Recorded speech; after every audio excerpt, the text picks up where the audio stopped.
we doing, everybody?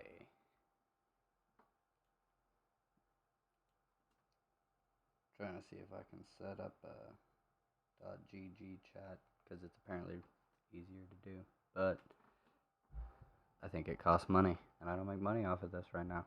So that's a thing. All right, got a couple of news stories to go over, and we'll actually start with this one because the other one I can analyze a little bit more in depth because it's more political, and this one is not. Right, I want to get you back to Nigeria now, where more parents will be in torment and the country's kidnapping crisis deepening. As we have been reporting, a forestry college in northwestern Kaduna State is the very latest target of gunmen. Right now, it's not known how many students were grabbed at gunpoint after an assault overnight. What we do know is that this is the fourth time students have been abducted since December, and Nigeria is reeling.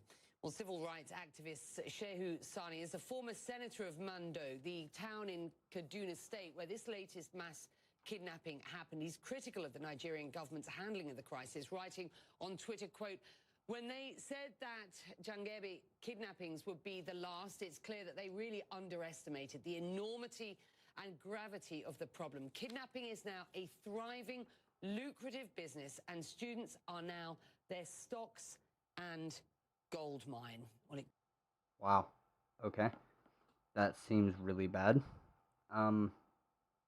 Somebody should do something about this. There needs to be some sort of addressing of this problem.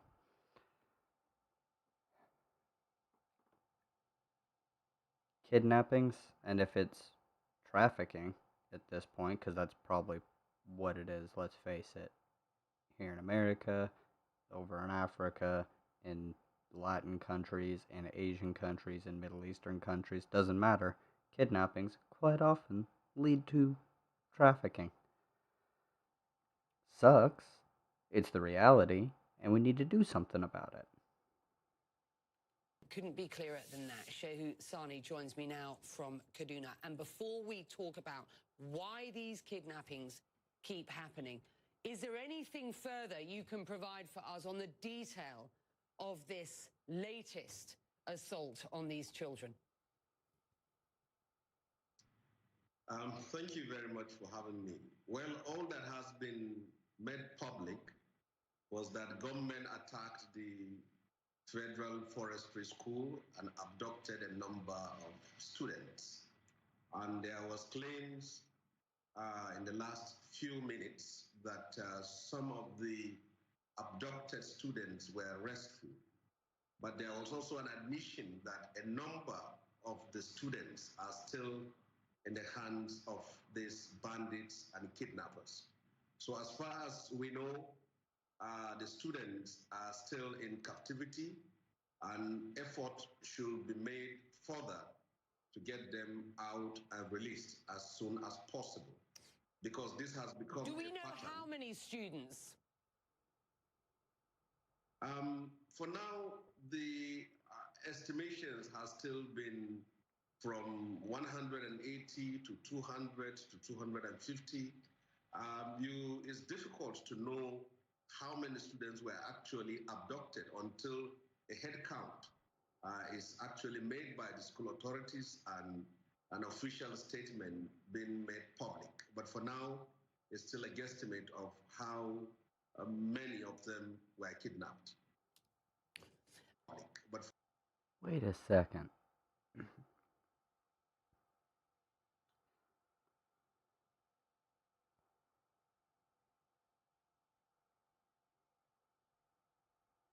100 plus still missing. 1,000 kidnapped since 2013 to 2018. An additional 300 since released.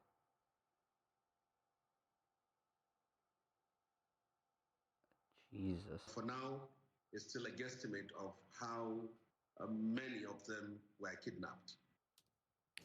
And apologies because I interrupted you as you were going on to talk about what needs to happen next at this point. I mean, what is going on? Well, in the last few years, kidnapping has become the strategy and the business of bandits and terrorist groups in northern part of Nigeria. In the northeast, the Boko Haram, the Ansar al-Islam, and also the ISWAP have been adopting the strategy of abducting students. By doing that, they bring the attention of the government and the world to themselves and then extort money. And in the northwestern part of Nigeria, bandits have also adopted the same strategy, and they have discovered that it's only by storming schools and abducting students that they will be able to get the maximum money or whatever they will extort from the government. And government is always more serious when schools are being attacked and students are being kidnapped than any other section of the society. And that is why the pattern of kidnap of students in schools has become the norm, from Chibok to Dapchi to Kankara to Kagara to Jengibe, and now in Kaduna in northwestern part of Nigeria. Kidnapping has become a huge business, and it's very difficult for these bandits to stop kidnapping for the fact that this is the only way they have discovered that is a gold mine and also a stock for them. So your suggestion is that the government is paying ransoms. I mean, if this isn't stopping because this is a lucrative business, you are suggesting that the government is paying these bandits to get these kids back, correct? Well, if you study the history of kidnapping in northern part of Nigeria, the reasons for kidnap has basically been to extort money as ransom. And in some cases, the Islamists, the extremists in the northeastern part of Nigeria have other reasons for kidnapping. That is, when they kidnap, they indoctrinate their victims, they recruit them, and then they use them in their own battles. But for the bandits, it's purely acts of criminality and extortion.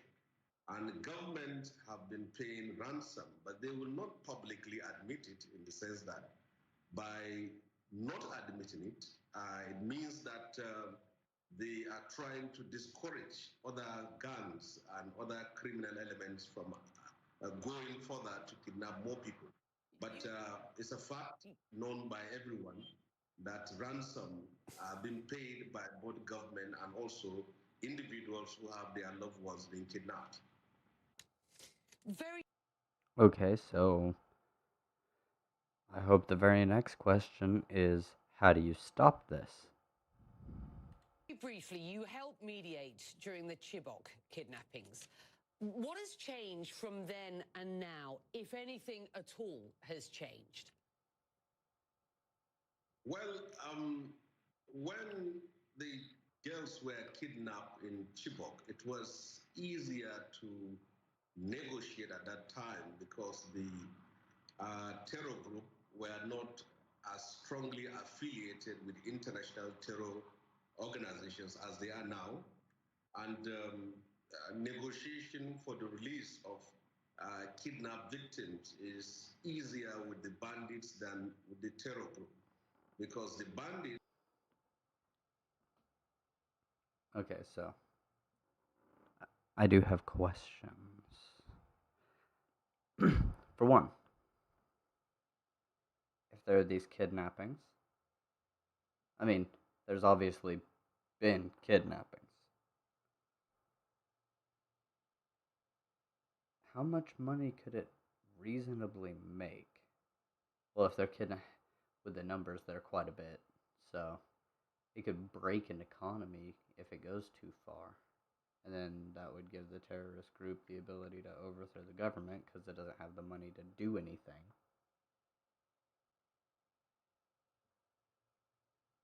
So how do we stop this?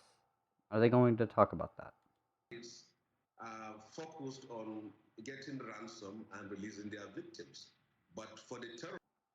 And he's talking about the Islamist ones, the Islamist groups radicalizing the or converting people. I mean, I'm not a fan of organized religion, but it doesn't seem like they're keeping them there and forcing them and beating them into it. I mean, if they are, then that's fucked, obviously. But if they're just willingly accepting Islam, I'm not gonna say no. Like, whatever. Terrorists, money may not be Although I don't agree with the kidnapping part, obviously. Just don't have a problem with them accepting Islam. the easier way to get your victims out of their captivity. So it's difficult now to negotiate with the terrorists because of their links and because of what is happening between themselves. But so far, successes has been achieved in different fronts in the Northwest. That is rescuing kidnapped victims by paying ransom, but that is not helping matters because when you pay ransom, you encourage other groups to kidnap, and also you give them resources to buy arms and to continue to perpetrate their acts of criminality. And I think it is a catch-22 situation. If you don't pay ransom, they kill your victims. If you pay, they kidnap more. So the state need to act to bring an end to this criminality, this banditry, and terror. And this is a vicious, vicious circle with... Yes. Yes, it would be. Okay. What can be done? Well, this guy says the state come in, take action. I'm an anarchist, but I recognize that states currently exist because people aren't ready for anarchism. It would be a hellhole. Let's face it. There could be some communities that could do it.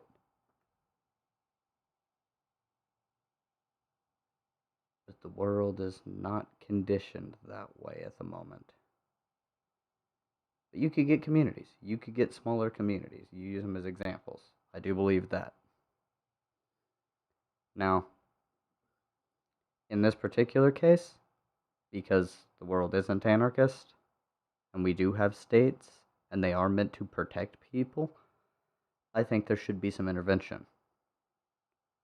At what level? I don't know. Do I believe in, like, bombing them and killing them? No. There's got to be something that is driving them to do these activities. What is it? Is it material conditions? Let's try and improve them. But there can be something that you could do. Something.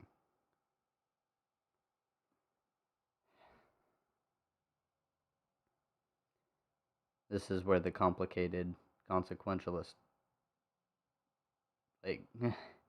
axiom comes from, because as they said, paying the ransom is a difficult catch-22. It really is, because you got money flowing to these groups, which, I mean, eventually should solve the problem, but if they can just keep doing it as a way to perpetuate their life cycle, their style, then they're going to keep doing it because you're incentivizing it. Now, if you didn't, and you address this situation in a different manner, you can go in, you can have arms as defense, but you try to negotiate. Reach out, talk to them, find out what is going on. In most cases, especially even here in America, but especially in other countries that are more poor, it's the fact that they don't have the stuff. There's the stuff and they don't have it. And they want it, and other people have some of the stuff, but they don't. They're being left out. That's the general cause for a lot of, well, that and a lack of political representation are a huge cause, or two huge causes, I should say, of terrorist activity, quote unquote. It's true. if you think about it, material conditions, political representation. Why did ISIS form? Well, if you look at the history, ISIS formed because after the United States invaded Iraq and set up the new government, the prime minister, who was a Sunni, I think, Shiite. No, he was trying to keep the Sunnis out. So, because ISIS is a Sunni group, the Shiite prime minister of Iraq started banning Sunni Muslims from the government. Surprisingly, here's a little bit that you may not know. Joe Biden went over there to try and negotiate and get that not to happen so that there was representation for the Sunnis. And Obama said that he was pulling made a promise to pull the troops out of Iraq. There was no leverage. Biden's negotiations failed, and so ISIS formed. That was the main reason. That, and I mean the invasion of the U.S. into Iraq. But part of that reason was because there was a lack of political representation. They were being banned from their own country's government. That's it. Political representation. They have a religious belief. It was being ignored, being subjugated and oppressed in a way, and they were fighting back against that. And then they did a whole bunch of other fuck shit, and now everybody really does just absolutely dislike them. So, there's reasons they exist, but that doesn't make them just. You know? Meanwhile, I know. Oh, okay. So, I wonder, does... Yes, yeah, my mic is set up just right to get everything. I'm running a lot of stuff. We got this one now. Senator Ron Johnson called riots at Capitol people who love this country. Let's see. I know you are watching another big story. Wisconsin Senator Ron Johnson raising some eyebrows for comments he made about the rioters who stormed the Capitol on January 6th. Tell us what he said. Well, Kristen, this is getting a lot of attention, and Ron Johnson, the Republican from Wisconsin, has been a frequent critic about some of the decision-making around security that was supposed to be at the Capitol on January 6th, and he's been very sympathetic to those in the crowd, especially Trump supporters who were there that day. In a new interview, he's really raising eyebrows. Here's what he had to say. I knew those are people that love this country, that truly respect law enforcement, would never do anything to break a law. And so I wasn't concerned. Now, had the tables been turned, and Joe, this got me in trouble. Had the tables been turned and President Trump won the election, and those were tens of thousands of Black Lives Matter and Antifa protesters, I might have been a little concerned. He acknowledged this could get him in trouble, and certainly there are people who are saying those are racist remarks to make that distinction about the color or the political identity of those protesters who were not part of January 6th. This does fit a pattern of Ron Johnson talking a great deal about... Oh yeah, I don't care about your commentary. I really don't. Okay, so what we need to do is we need to get Ron Johnson the fuck out. Get him the fuck out. That's it. That's all we got to do.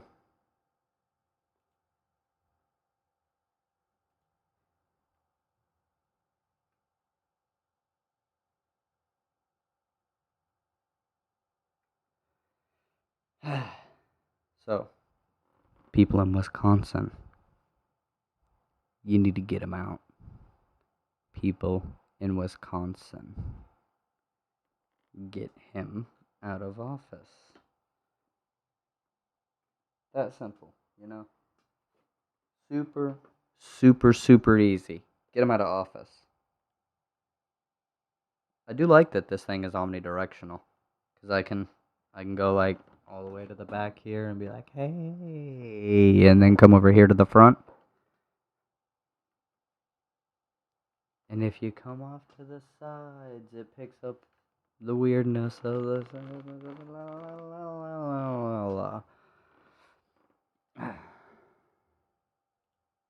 It's been a day, everybody. It's been a very long day. But it's okay.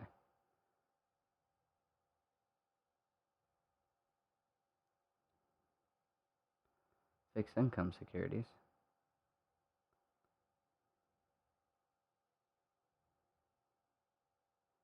Well, I don't know. Does my microphone sound pretty good? I'd say this sounds pretty damn good. And guess what? This right here, $159 that he's got on his shit right there? No. No. Hell no.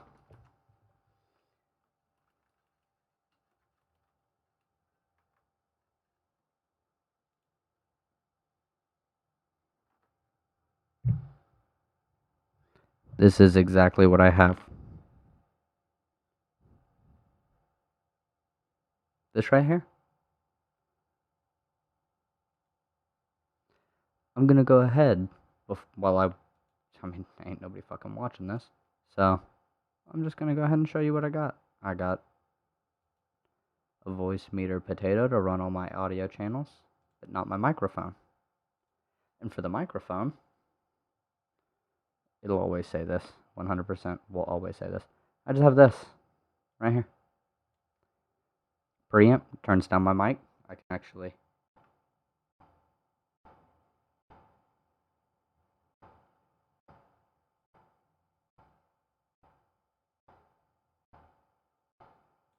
I can actually make it right there. You know?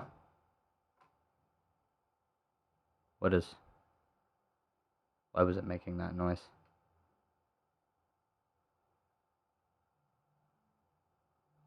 Oh well. See, this is it. You just run a few things.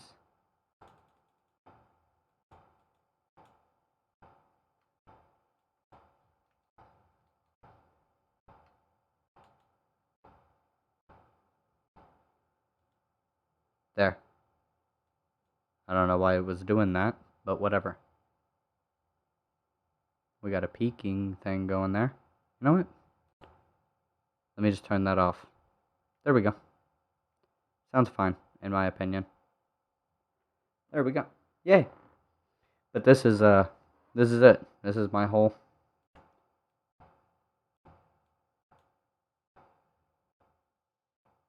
Yeah, there. Fuck. Okay.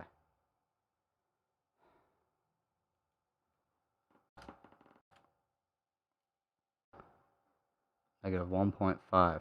There. Are you fine? Good.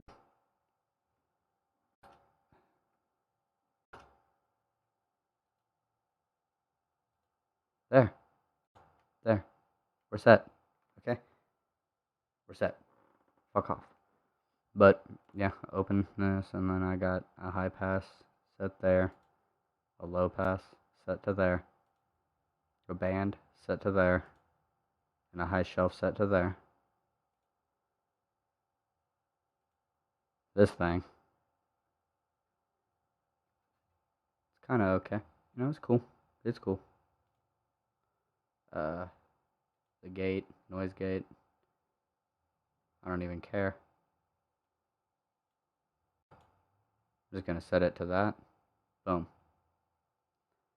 And, yeah, I've got all this set up, so that's fine. Compressor. Boom. Boom.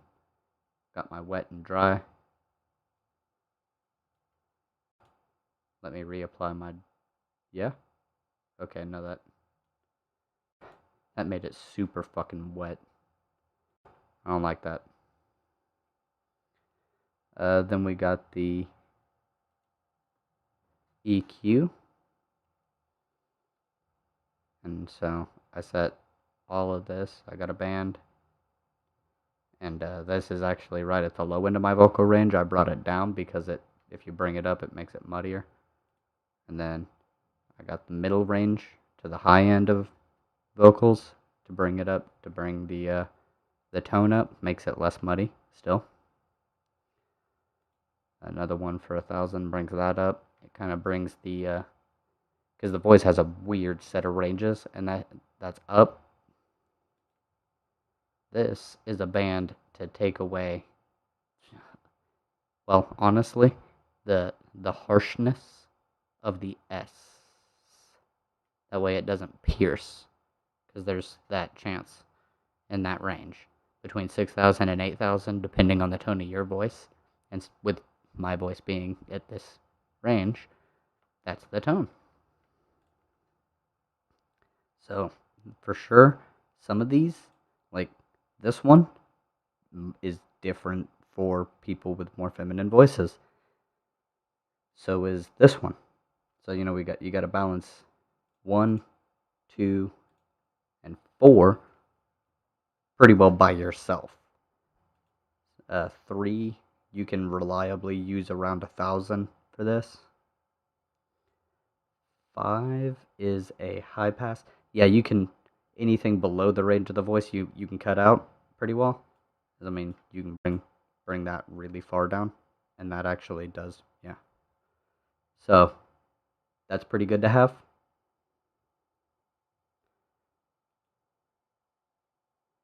This is, yeah, this is around the highest end of vocal tone for people in my vocal range. So you bring that up a small amount, add some brightness. And then you just lower this tone, which is the 10,000 to 20,000 ranges are all wind.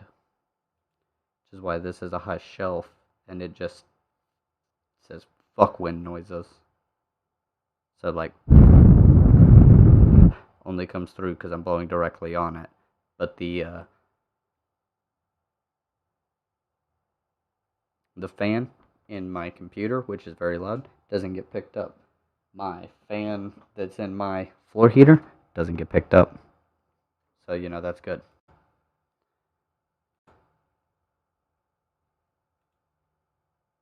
And this, I came into, and I hit precise, subtract. Well, actually, it was on points. Smooth.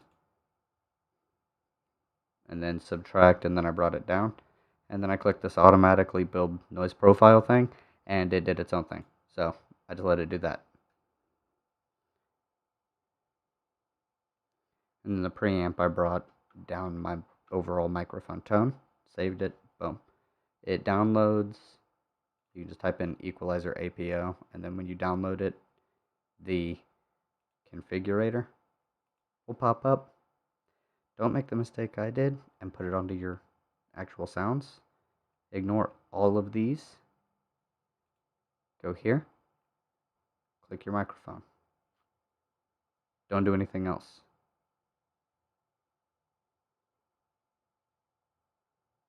Just saying. You might do this one too, but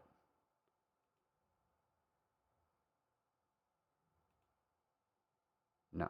I'm not rebooting Windows. I'm fucking streaming. Okay. So, what do we got going?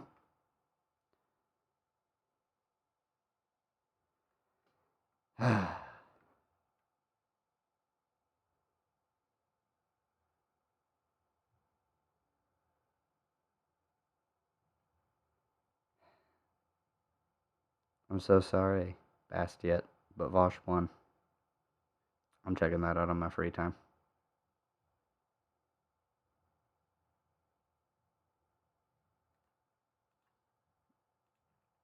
You have to be only so that I can have some of it popped up. It's in my history. Boom.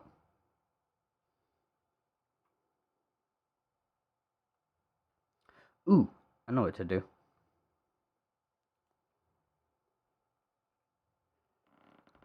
Let's cover this.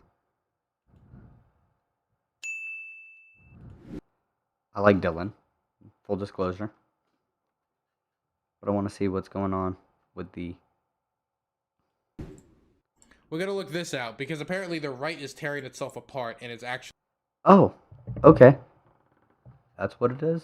I need to go to that.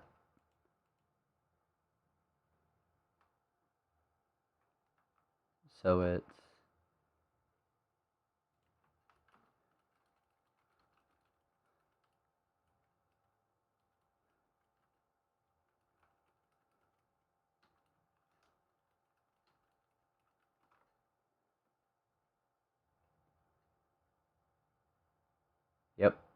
Yep, that's it. Okay. Dr. Carl here was the first one to celebrate me being... Okay. So, I'm probably going to disagree with everything everyone on here says. Every single one of them. Carolyn Borisenko, dumb. Doesn't know what she's talking about 99% of the time, and she's dishonest. Blair White, she's really bad. Just overall, she's super cringy and pretty gross. John Doyle, he went unhinged. Super unhinged. He wasn't as bad when he was just like starting out, I guess, when I first saw anything about him. But gross. And who is this? Is this Lauren fucking Southern? Who is this? Lauren Witzke. Of course it's a Lauren. Why? Borisenko, Blair White, Lauren Witzke, and John Doyle. Okay. This is gonna be awful, so I'm gonna dab myself completely out. And hopefully don't remember anything that any of these people talk about. Dr. Carl here was the first one to celebrate me being... Carlin. Well, I celebrated that you were banned on Twitter because you repeatedly tweeted that my husband should be deported, Lauren. And he's now an illegal alien. I don't really know how much you know about me, but I'm probably the most vocal anti-children transitioning person on the internet. It's what I'm... Right. I'll let you speak. The best thing you can do for us is grow out your mustache and tell people not to live like you. Jesus.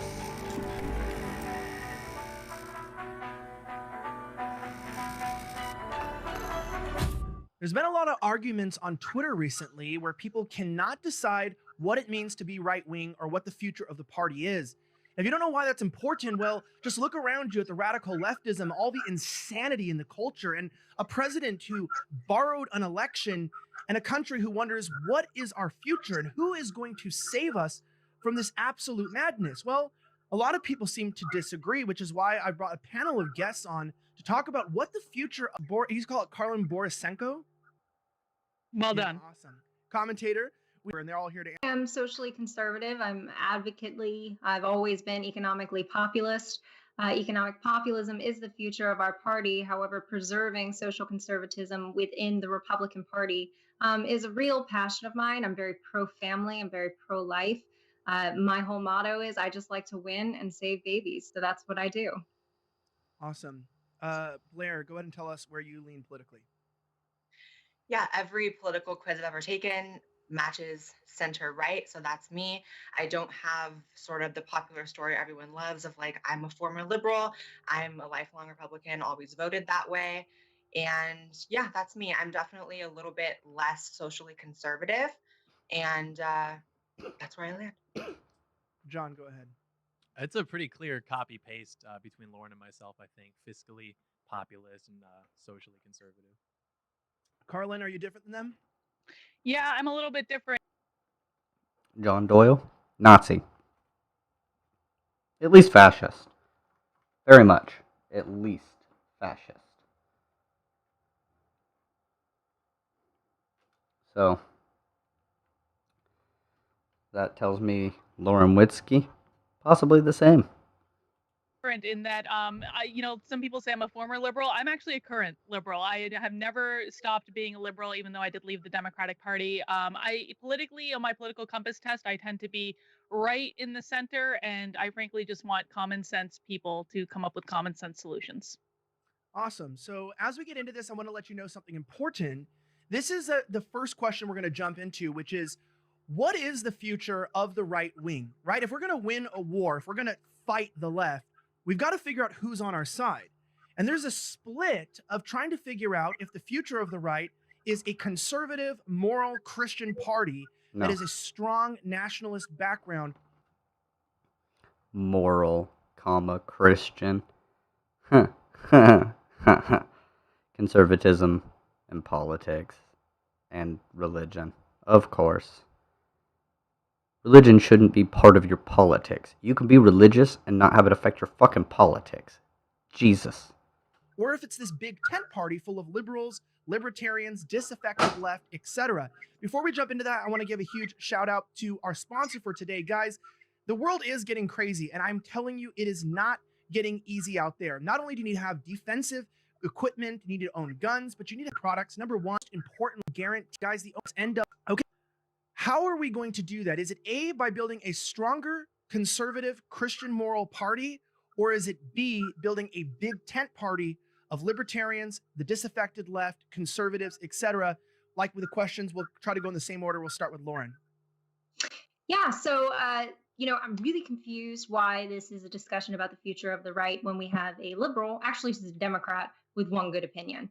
We also have a transgender on here. I don't really think we should be giving a platform to this kind of degeneracy, which Nazi. Got it. Okay. This is so fucked. Okay. They're gonna tear into Blair White. And I'm gonna feel bad for her. She's not a good person, but she doesn't deserve to be attacked for being trans. Like, fuck off. She is as much of a woman as she is, and as she is. is a gateway drug to pedophilia. I absolutely disagree. We were the party of traditional marriage. We were the party that opposed gay marriage. We've always been that party. We've always been the party of family. We won handedly in 2016 without the LGBTQ vote. We started losing when we started compromising. So I'm really curious why people who are libertarians, you have a party of freaks who love the free market that you can join, but don't come into our party and try to influence it, because that is how we are losing. And in case you haven't noticed, we are losing. They are now advocating for chemical castrations for children. We're spotlighting transgenderism at CPAC. Wrong. And I am a traditional Christian conservative. I believe in family. I believe that family is the foundation of everything that this country. What does family have to do with transgender people? Okay, I can give you some example here. Family has to do with transgender people in the sense that they in society aren't accepted by their family very often, and thusly they commit suicide at a higher rate. And so if you cared about family, you would accept your fucking trans kids so they don't commit suicide. I wonder how that works. I wonder. Country was founded on. And no, I do not believe that we should be compromising our values and spotlighting a lifestyle that is a gateway drug to pedophilia every single time. And you cannot deny it isn't, because it's here. Blair, would you respond? I actually can deny that, because there's been trans people for a long time that have nothing to do with pedophilia. Like, nothing. There's not a correlation. You need to prove that there's a fucking correlation. Show it, Blair. Where's the correlation? Bon? Or, not Blair, Lauren. Sorry. I think that there's a difference between, you spoke sort of to gender ideology, which is definitely rampant on college campuses, definitely taking over culture. I think that's different than just people who, as individuals, may technically be gay, lesbian, bisexual, any of the above. And I think that it's possible to fight against gender ideology while holding true that there are going to be people that are just different in life. I definitely am not here to speak to the future of social conservatism, because that's just not my lane. But as far as the party, I think that a big tent is most likely the future. I think that knowing my generation and a lot of people my age, which is mid-20s and Gen Z a little younger, I think that they voted for Trump the first and second time, or just the second time, because Trump kind of ushered the party into an era of a little more secularism. I don't think he was overtly religious. I think to an extent he was a little performative with religion and with prayer and things like that. And I think that attracted a lot of new voters. And I'm not sure that, going full force religious social conservatism is really the future. John, can you respond? Yeah, I think that the concept of a big tent movement is basically this sort of intra-party democracy that prevents us ultimately from being effective at actually wielding power.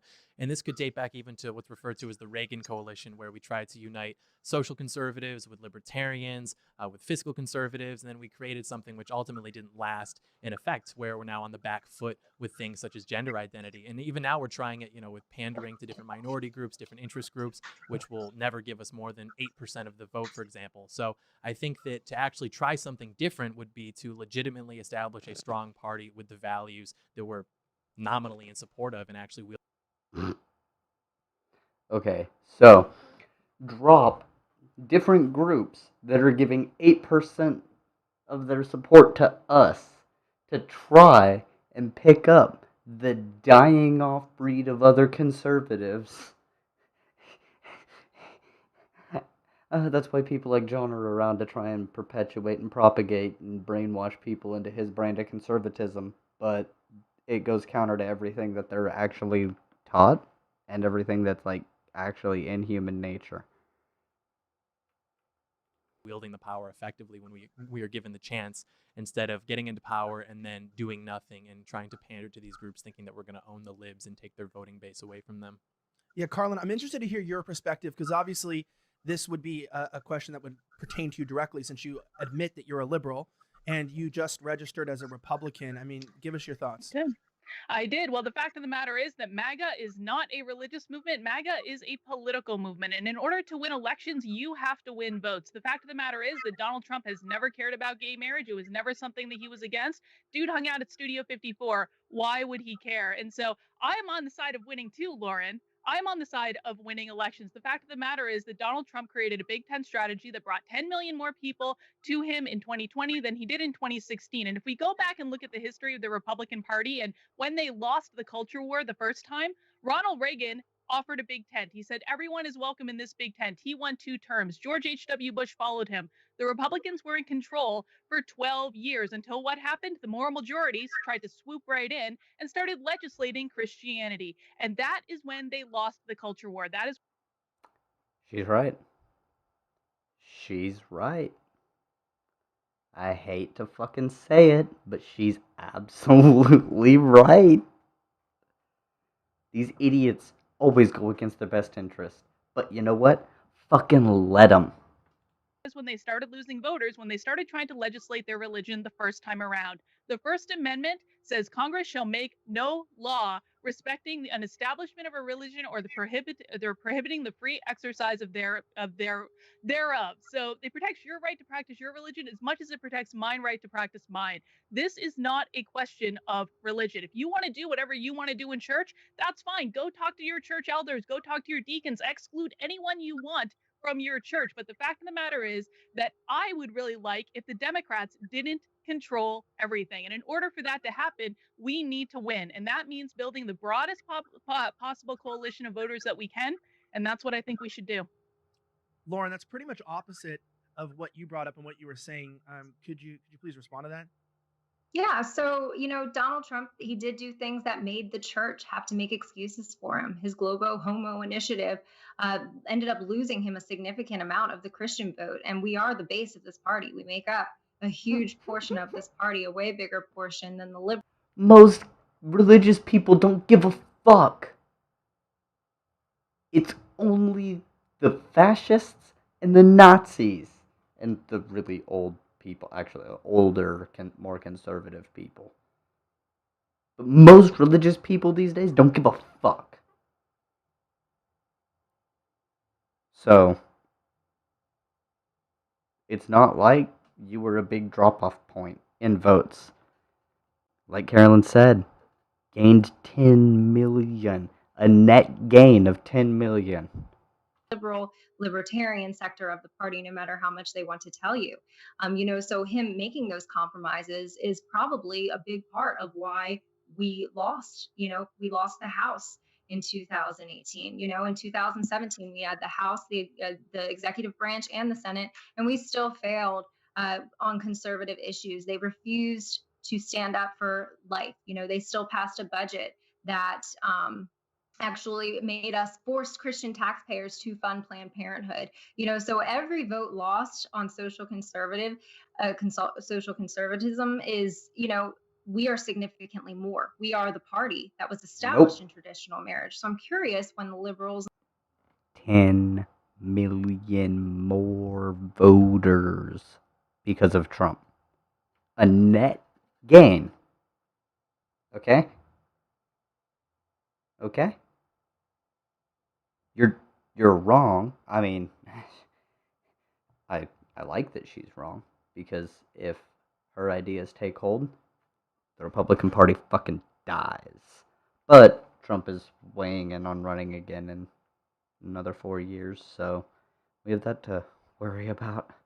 and the transgenders decided that it was their duty to come and infiltrate our party to make it successful, because we were doing just fine. We started actually losing votes when we started pandering.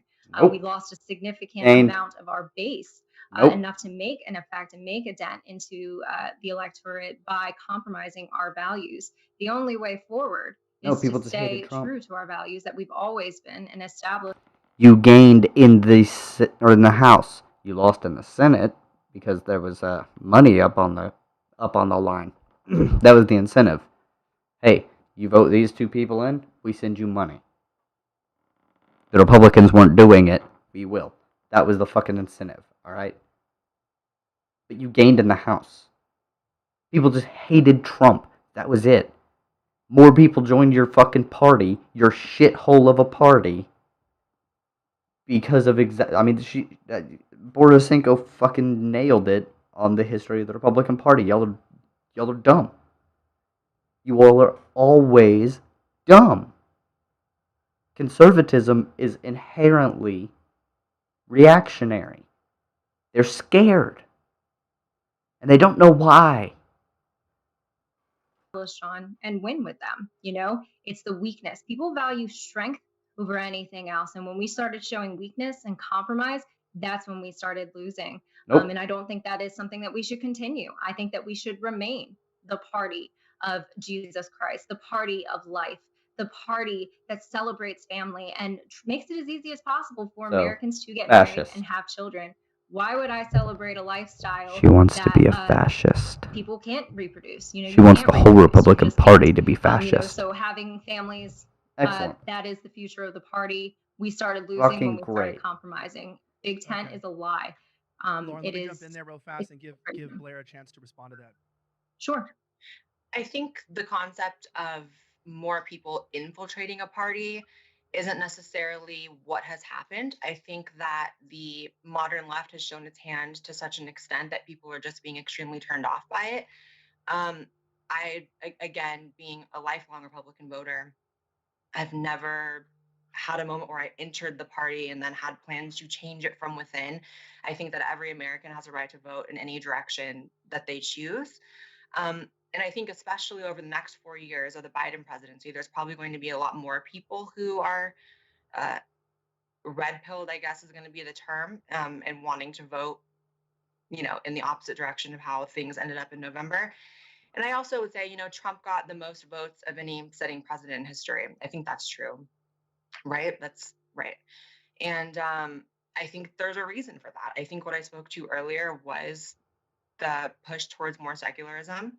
And I think that while social conservatives and religious conservatives still voted Trump because it was the right direction, and like you said, they did make a lot of excuses and compromises on their beliefs, I think Trump really, and Trumpism is the future of the party and the future of success. I'm also one of those people that... It is so fucking sad that dipshits like Blair White and Carolyn Borisenko are more politically aware than people like... Well, John Doyle hadn't said anything. And I've never heard of this Lauren Witzke. Never heard of her, but they're smarter than she is. And this is sad. I don't know, this might have to be edited out for YouTube, but I'm not completely convinced that the election was won by Biden by completely legitimate It was means. borrowed. So We can say it was borrowed. I think, what? We can say it was borrowed. You can't say Oh, yeah. stolen, but you can say the Okay. election was borrowed. And so even though, yeah, Biden won, I still think Trump is the future of the right in general. So Okay, John, why don't you jump in there? I think that's correct in that Trump is the future of the Republican Party. But what's interesting about that is that during his first campaign and even his second campaign, he really didn't touch on LGBT issues that much. I mean, you know, he held up the flag, I think, at a few events at the advice probably of people like Jared Kushner. But if you look at where his voters actually sit on the political spectrum, they're Now, for those of you who didn't catch that, okay. Jared Kushner.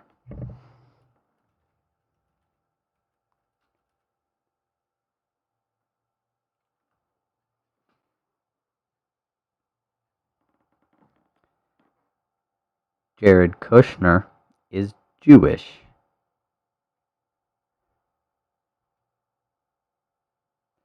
I'm going to point something out. Married to Ivanka, right? Trump, you know, is it? Jared Kushner, former advisor. He's Jewish. John Doyle is a Nazi, and he believes in the cultural Marxism bullshit.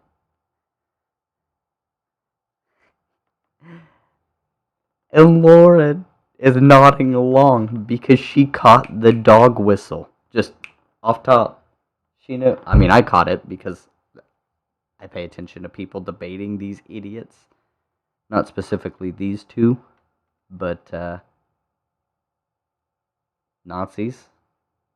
So they're not the right-wing libertarians that a lot of big donors think at a few events at the advice probably of people like Jared Kushner. But if you look at where his voters actually sit on the political spectrum, they're not the right-wing libertarians that a lot of big donors would like the party to be. They're actually basically authoritarian in the center.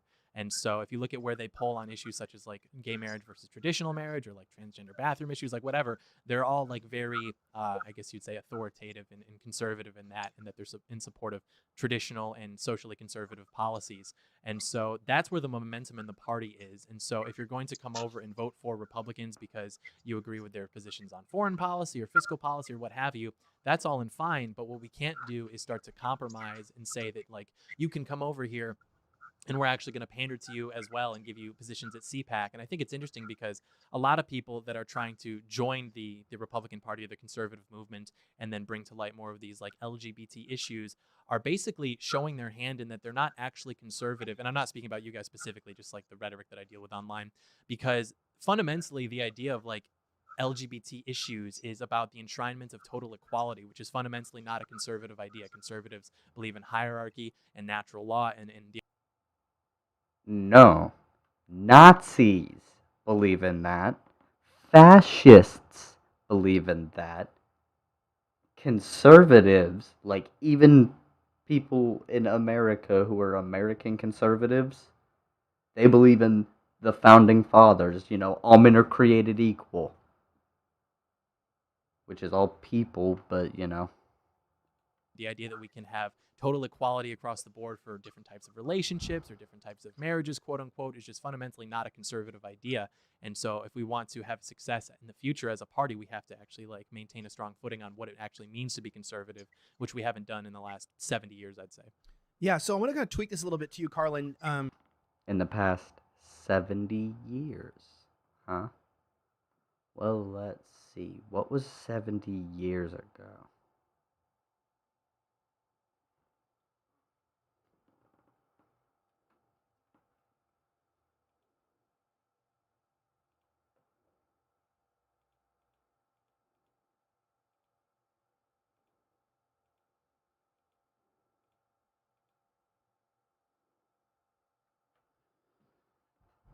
$70 or so, huh?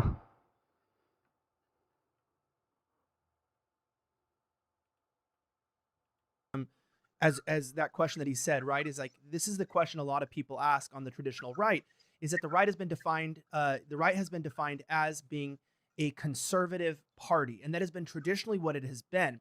Now, you say that you identify as a liberal, but you are a Republican. I would say that's more of a new development in the party. I'd say that it is, related to Trumpism, to MAGA, or as Lauren calls it, the Globo Homo movement, which I almost spit out my coffee when she said that. I find all this stuff quite hilarious sometimes. But with that being said, if we're going to take the big tent party approach, right, and we're going to bring in all of these people that are of different viewpoints like yourself, what is this conservative party conserving, and how is it any different than, let's just say, being a liberal party from 10 years ago? Well, right now it's not conserving anything because they don't have any power because they lost elections. But I do want to speak to John's point specifically in that he used the magic word, which is pandering. The left panders to the LGBT movement. Trump did advocate for LGBT policies. He did so by appointing the first openly gay member of the cabinet, which the left likes to forget about all the time. He did support this community. He just didn't do it in a way that was pandering.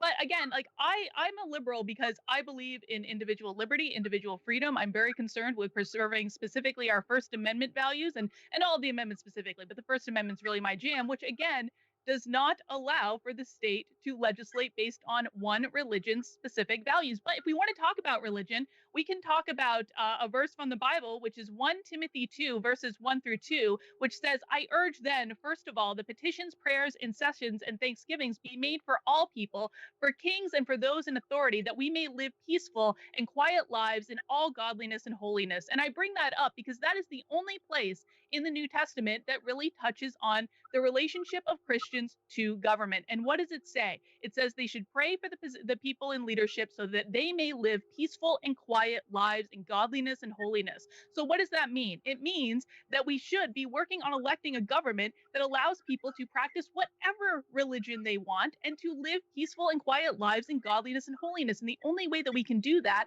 is by creating a broad coalition of voters who win elections. That's what we should be talking about first and foremost, is how we win.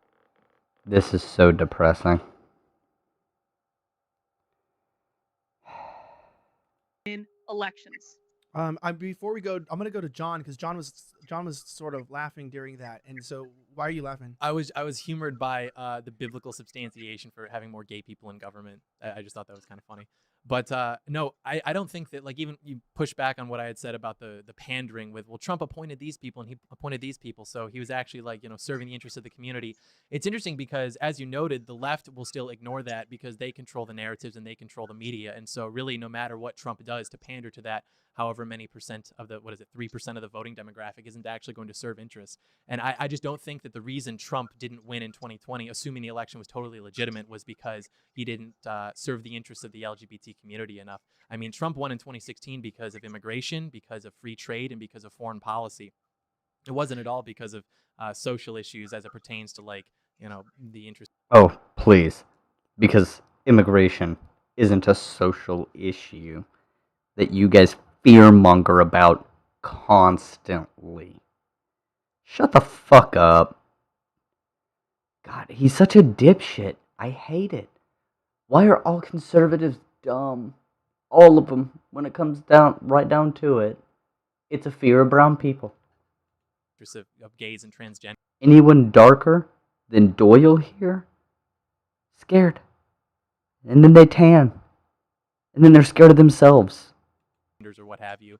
And then as far as the biblical substantiation for it, I mean, it's outlined obviously not only in the Old Testament, but in the New Testament, like, very clearly, that sexual immorality, which under the umbrella would be homosexuality, is wrong. But you seem to be alluding to this idea of, like, the individual and their private home and things like that when you talk about, people living in a free society to do what they want and not, causing any problems. But what's interesting about that is that was the argument that during the movements in the 1960s and 70s, including the sexual revolution, that allowed a lot of this stuff to have a seat at the table, which ultimately would usurp power away from traditional Americans and traditional social conservatives. And I just think that that's basically a myth, because there's really no such thing as a private individual in the privacy of their own home, because you are one person. And so any actions that you take in your house are ultimately going to reflect you and how you conduct yourself in the real world. And then it's also kind of misleading because people don't want to be confided in the privacy of their own home or what have you, because that almost presupposes. No, John Doyle. That's not entirely true. There are people who do extraordinarily dirty things in the privacy of their own home, and then it never comes out in public. Never. So, you're extraordinarily stupid. Poses that it's something to be ashamed of, and people don't like that. And so what happens is then they start taking to the streets and they start having parades and they start to infiltrate education. They start to infiltrate institutions such as the American Psychiatry Association, and then Infiltrate. Oh, please. No. See, here's what happens. People learn more things about subjects because they study them more. And then those things get peer reviewed, and people go, oh, yeah, okay, that's something we missed. That makes sense. There we fucking go. And after that, there's a change made. You idiots just want to... Okay, this is part of the thing. Fascists, like Doyle, Nazi, and Lauren, Nazi.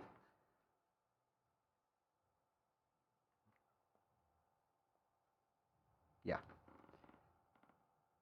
They, because fascists, oh wait, that's the book review.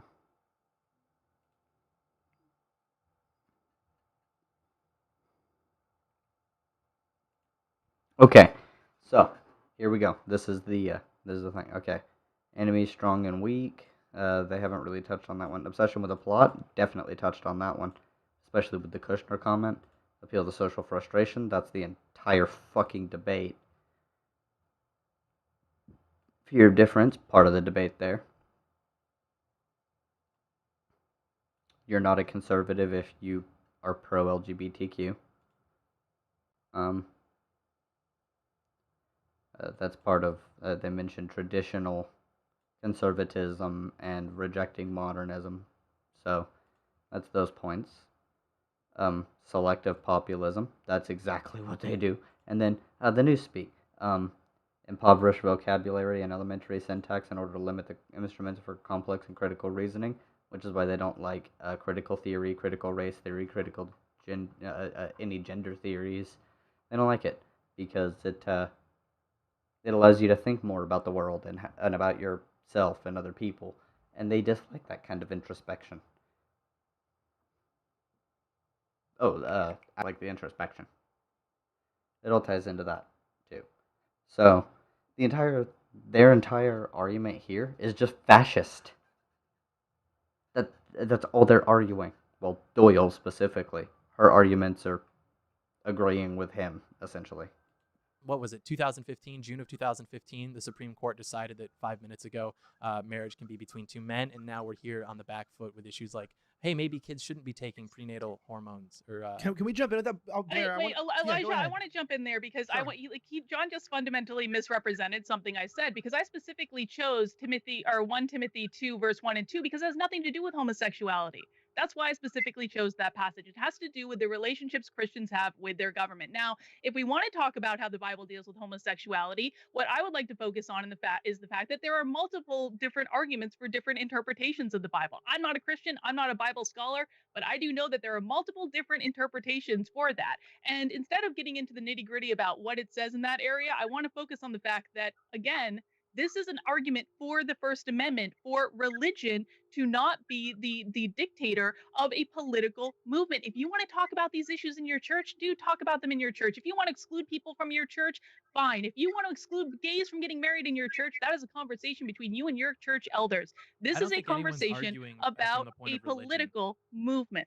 I think that all the arguments against the acceptance of homosexuality within the right are completely secular.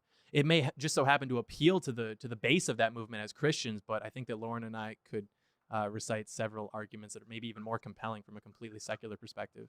Then why the fuck do you never do it? You don't have them. Stupid. Let me And I jump in hope there, you'll Mona. do it in church. Let me jump in And, there. I think it's really Yeah. funny that she's quoting scripture as a liberal, thinking that she can use it against us as Christians. It's like, oh, it doesn't apply to me, but maybe it'll work on you. And guess what? It doesn't work. Playing on our Christian compassion and making us be tolerant and acceptive. Compassion. Oh, you're playing on our Christian compassion, but we don't care about gay people. We don't care about poor people. We don't care about trans people. We don't care about brown people. We don't care about anyone who isn't a heteronormative white Christian person. If they're not that, we don't care. But our Christian compassion. Ha! Shut up. Fucking 3 dumbass women and 1 dumbass guy. Jesus fucking Christ. Of all this diversity, you know what? Oh, and the sad part is 2 of these dumbass women here on the left side of the screen, I know why they did that, are still smarter and more correct than the 2 dumbass people on the other side of the screen. What that's left us with? Transgender pedophiles on Twitter saying that your daughter asked for it. Your little girl isn't actually a princess. She asked for it. What the fuck are you talking about? A, that doesn't happen, for one. For one. That never happened. Never happened. You cannot pull up a single fucking example of that. For 2, you want to know who does the most pedophilia in the goddamn world? People like this guy right here. White, straight presenting, cis males.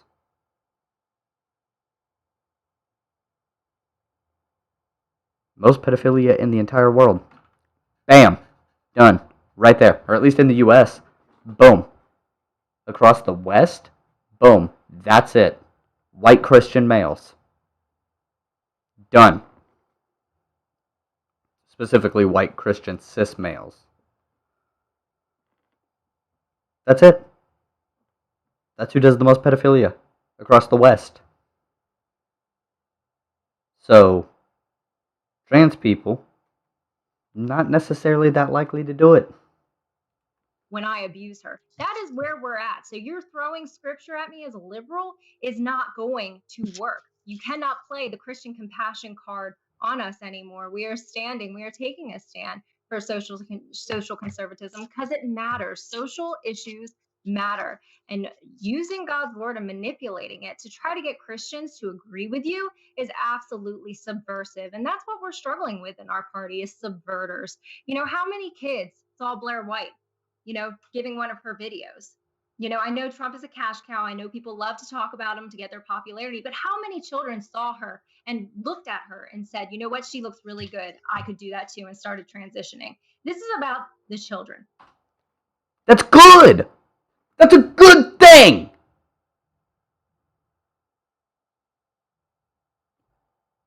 Dumbass! This is about the children. And the ones who couldn't, in a hypothetical world, if there wasn't a Blair White, then they couldn't see her, and there wouldn't be that representation, and they would just kill themselves. That's what you're fucking advocating for. Fucking dumb white piece of shit. Jesus Christ. They are coming for our kids, and we are at a point now where we're going to have to take a stand. Will the party go the way of the LGBTQ? Will the party, we already have a transgender man, woman, I don't know, in California running the Federation for Republican Women. Are we going to let this stand, or are we going to choose to stay with the nuclear family and support the nuclear? What does that have to do with the nuclear family? Oh my god! Oh. Oh my god. So fucking dumb.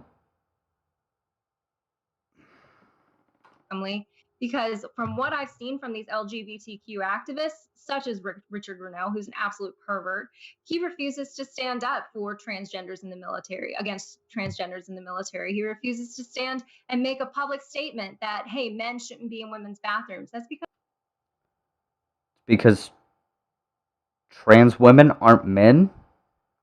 They're women. Duh. And vice versa. Trans men aren't women. They're men. So, fuck you. Because they're bought, Don't care. sold, and paid for by these LGBT donors who have seen an opportunity. Trump was a cash cow. He was. If you talk about him and if you are, had a different look or whatever, people would throw themselves at you because it's like, oh, look how inclusive we are. But we're sacrificing everything. And when it comes down to it, I choose preserving the life of little children who are 15% of them are growing up identifying as LGBTQ and transgender, and we should not be giving a spotlight to or a platform to people who operate in a lifestyle where 40% of them end up attempting suicide. That's because of people like you!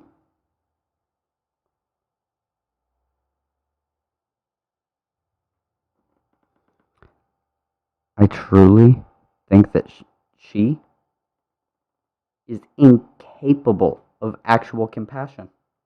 She doesn't care. She doesn't care. Not at all. Eventually. 1 in 4 children growing up struggling with LGBTQ gender dysphoria end up with depression, drug abuse. I think it's 80% of men have a higher risk of HIV. Why would I support that lifestyle? You support that lifestyle because social acceptability is the proven way to reduce the risk of them actually committing suicide or getting a drug addiction, being addicted to alcohol, any of that you find negative. It is the way to reduce that particular risk. It's social acceptability. You stupid piece of shit. You are particularly dumb. There is nothing that you have said this entire time that makes any fucking sense, for one. This has something to do with the nuclear family, trans kids. Fuck you, what does that have to do with the nuclear family? That's not the actual traditional family. Traditionally, people lived in large goddamn groups. Fucking great-grandparents if they were alive, grandparents if they were still alive, fathers, aunts, uncles, all of them lived in one fucking house for a long goddamn time. Way longer than we've lived in the fucking nuclear family situation. Way the fuck longer.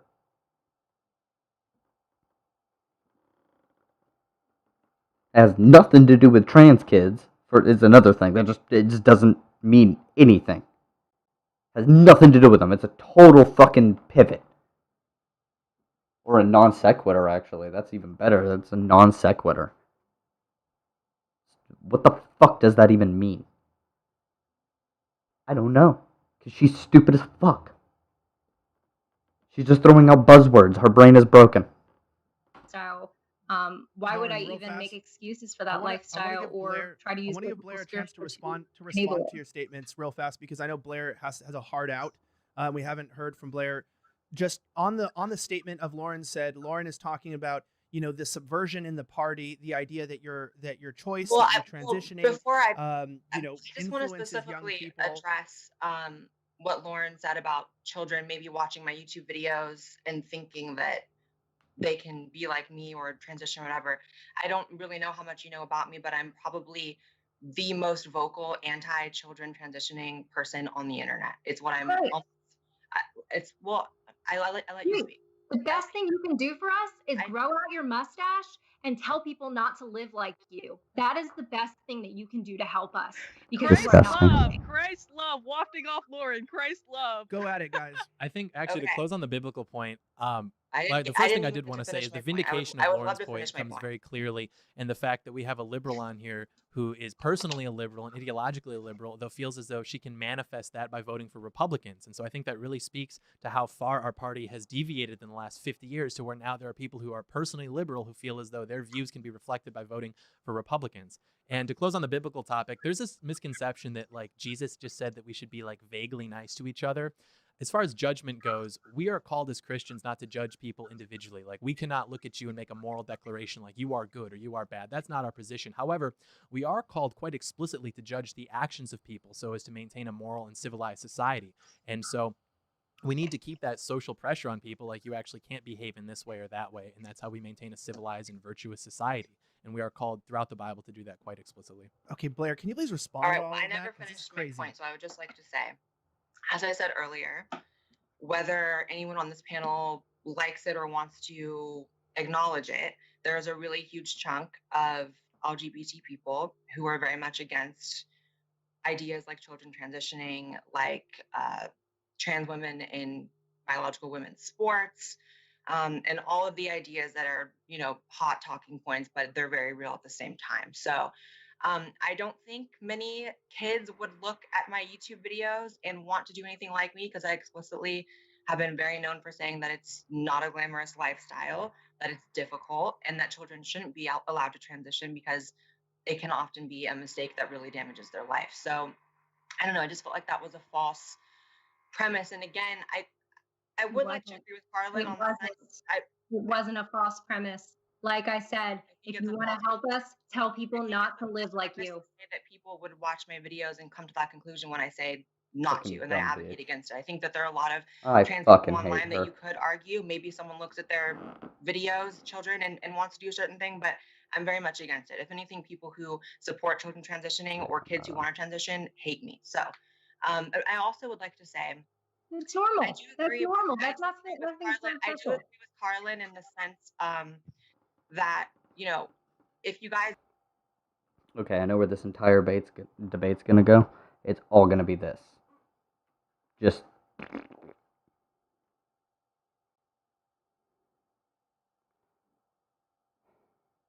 Blair, as much of a piece of shit as she has a right to be a conservative, to be in the Republican Party, as much as I think the Republican Party should be decimated, just as a party, just nobody injured, but the party gone, ideas obliterated. As much as I think that, I think she has a right to be there until we can obliterate those kinds of ideas.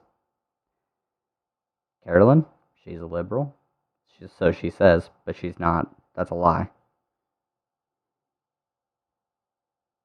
While I think she's very dumb, and when she talks about politics or anything, she's a fucking corporate stooge. That's what she's trained for. She's I don't remember the actual thing, so I don't want to misquote it, but she does things to make for productive teams at work. So it's like teamwork training to try and force people to be productive and resilient. That's what she says. Productive and resilient teams. It's like, apparently you don't know how data works because you misuse a lot of it. Just absolute vile, stupid, low piece of shit. Nazi. So, not worth anyone's time, energy. Should be just ostracized from all society. Done. Get him out of there. Her too, actually. Both of them. Get them the fuck out of here. You guys do want to wield power and enact the socially conservative changes that you want, you do have to win elections, and telling people that they don't have a place to vote in your direction or that they don't have a place in your party isn't the way to win elections. So I guess if the topic is the future of the right, I think the future of the right's already settled. It's Trump, and that's not an ideology that tells people they're not allowed to come over. If anything, it's an ideology that welcomes people to come over. So okay, it's so kind of already over, actually. Before we jump any further, I want to let you guys know something. It's very important. As you can see, a lot of people in this country disagree right now. We cannot seem to come to common ground on a lot of things, which is why people see the instability in the stock market. We had things like the power grid fail here in Texas, which is why I want to tell you about My Patriot Supply, which you can find at preparewithelijah.com. Nope. time to waste resources on anything that hasn't been proven to be effective. I mean, obviously didn't help him too much throughout the administration, but that. You're saying it's the future is this Trumpianism, and John wanted to respond to that.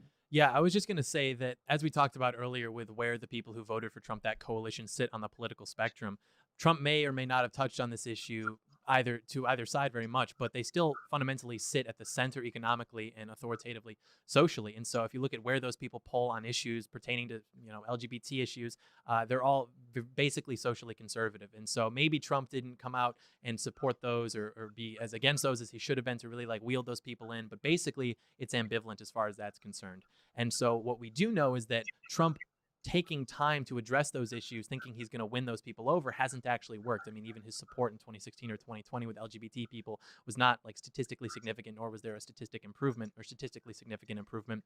And so when any political operation is happening, you have a certain volume of discussion and resources that you can expend on different things. And so if you're going to waste those resources, which it is a waste on people who aren't going to vote for you anyway, because they've basically been brainwashed into hating you because we don't control the narratives and we don't control the institutions, the place that you want to be pouring. It's not about controlling the narratives, brother.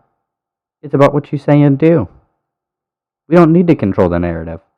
You come out and you say gay people are an abomination, and people like me, who aren't even, like, I'm not gay, I'm straight, I am.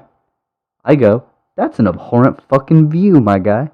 And you go, oh, well, the media's just brainwashed you. No, they haven't. I'm just not a piece of shit. So, that's on you. Pouring those resources into would be on the issues that you won the election based on in the first place, which would be immigration, which would be free trade, and which would be foreign policy. It has very little to do with appealing to different interest groups and hoping that they come over, whether that's black people or gay people or transgender people. These are all things that Jared Kushner lobbied for because he thought that they would be effective in creating the sort of big tent movement, which I mean, obviously didn't help him too much throughout the administration, but that also wasn't why he was elected in the. He keeps going to the Jared Kushner. See, he's blaming somebody who's Jewish because he's a fucking Nazi. And what do you mean? Trump got so many goddamn more votes than he did in 2016. Hold on. How many votes did Trump get in 2016?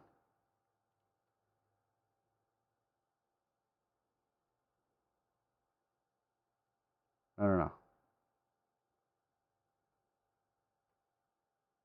How many people voted?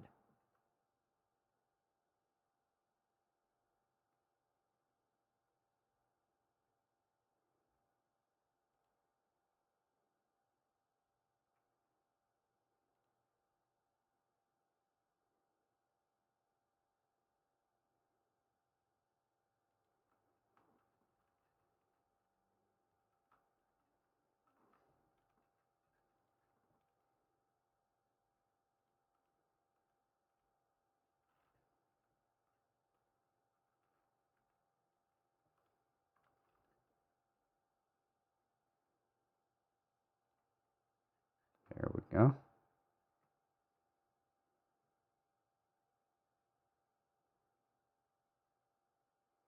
62 to 65 million.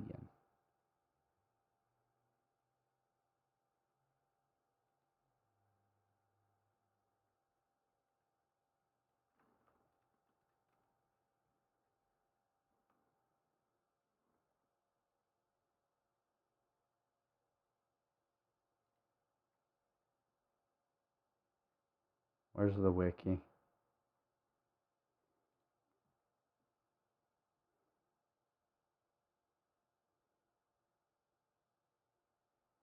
Oh, what's that? 10 million more. First place anyways, because if you look even demographically, the people who are most likely to vote for Trump are also most likely to be socially conservative. So it's very clear that if we want to keep Trumpism going, if we want to keep the Trump train going, then the way to do that isn't by appealing to these issues, it's by appealing to the issues that got him into power in the first place. And then when we take the country back, then we can have these other debates once we actually wield power. But right now we're just getting totally crushed, so we don't have time to waste resources on anything that hasn't been proven to be effective. Carlin? Blair has her hand up. Blair has talked less. I was just going to say, I actually completely agree with John that pandering to minority groups definitely didn't do Trump any favors. I think that the media completely controls the narratives. It doesn't matter. He could save, like, I don't know, a little person of color who's also trans out of a burning building, and the media would not care. But that's all the more reason to. I don't think you have to pander. I think you just don't have to try to exclude people. I think that that just loses votes.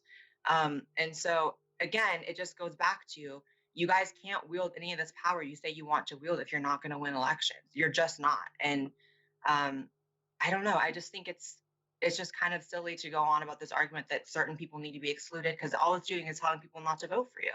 I And actually agree with Blair. if it keeps going back to like we need to win, saying you can't vote for us or you don't have a place in the party isn't.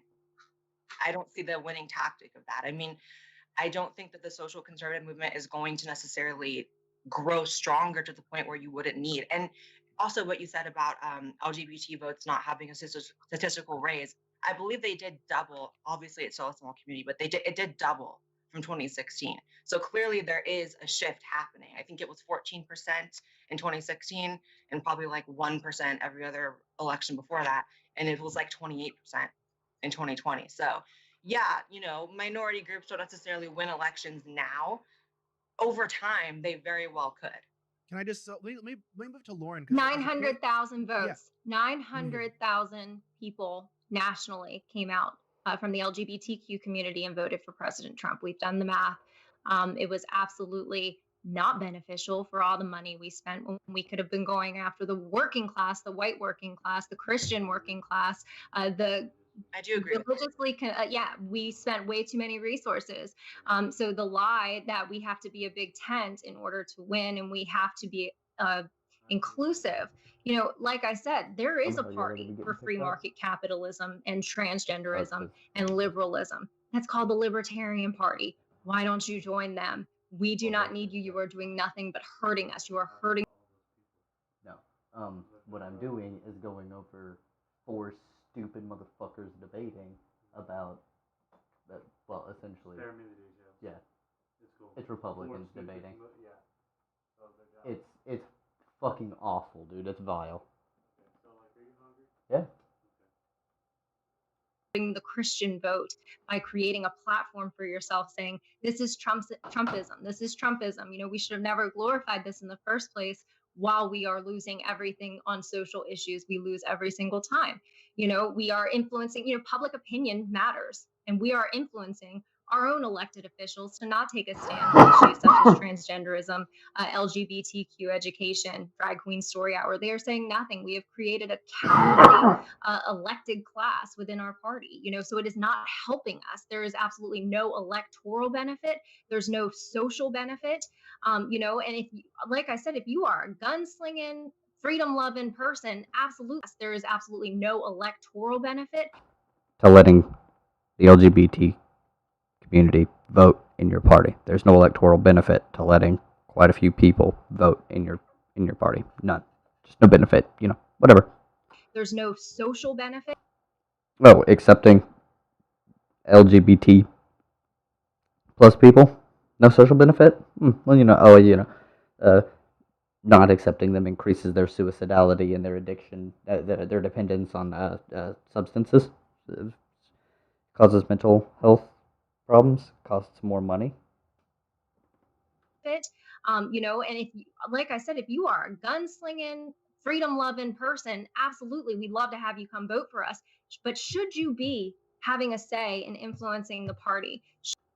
Yes, because you're in the party. And also, here's the deal. You can come to the left, to the actual left, and you can get your guns back. The guns. If that's your big concern, is the fucking Second Amendment and free speech, guys, girls, NBs,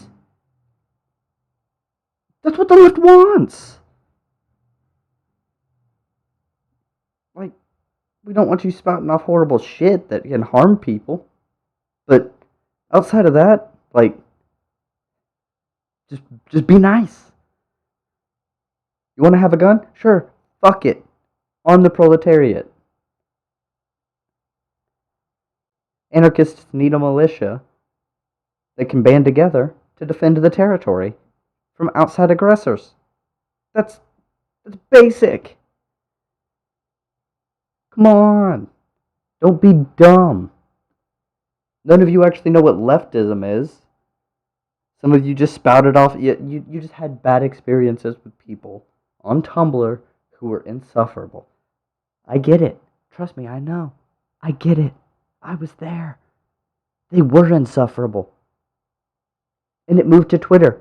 And sometimes Twitter people are insufferable. And it's on Facebook. And sometimes lefties on Facebook are insufferable. But the ideology that you guys spout is far worse than anything they ever said or did.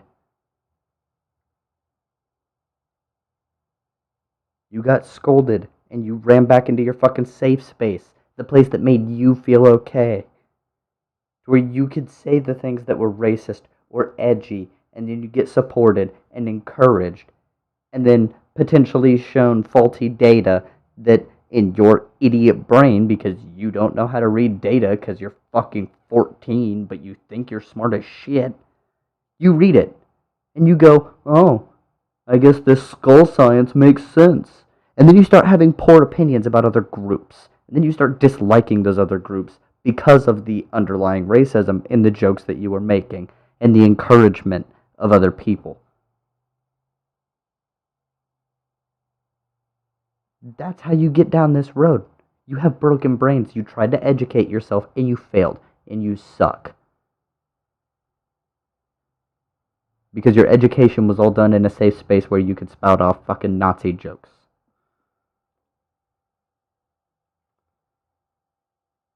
Should you have an opinion that, you know, like Jared Kushner was the one who did push the LGBTQ agenda, mass migration.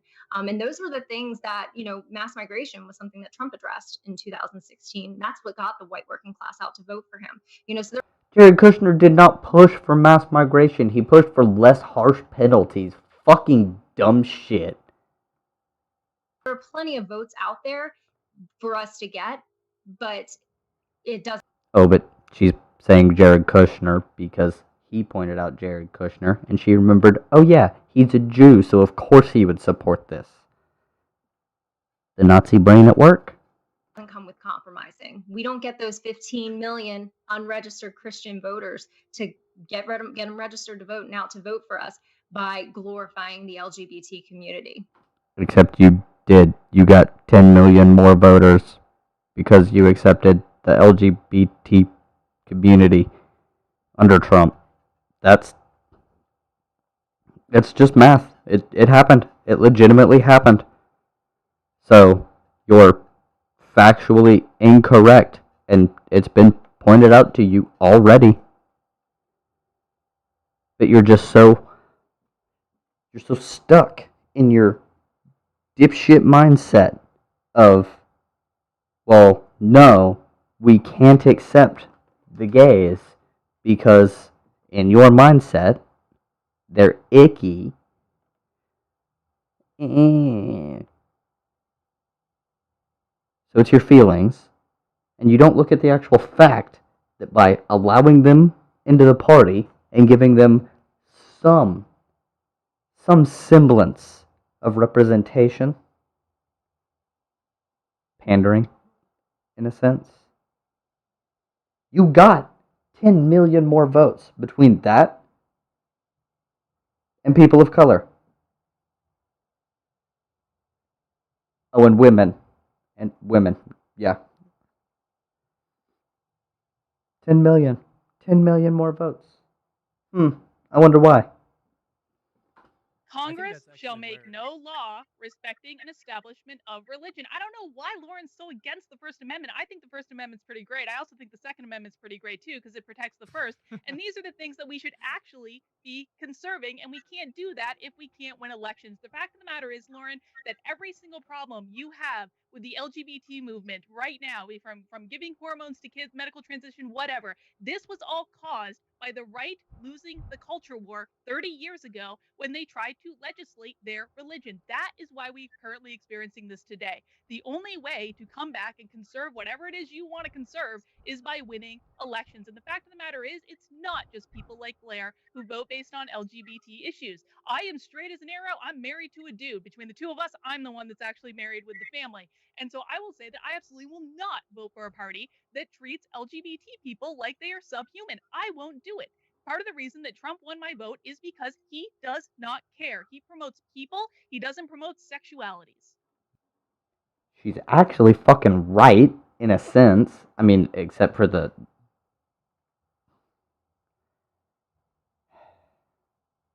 There's some problematic shit there. But she's right about the fact that Trump didn't care. And it got more people to vote. So, what's stupid fuckface dummy gonna say? Stupid dummy head. Okay, so first of all, you're using issues again on me that you don't apply for yourself. So Dr. Carl here was the first one to celebrate me being banned from Twitter. She was so excited to see that my voice had been silenced. So freedom of speech for thee, but not for me. Absolutely. So, disregard. Freedom of speech doesn't apply to fucking Twitter. That's deplatforming.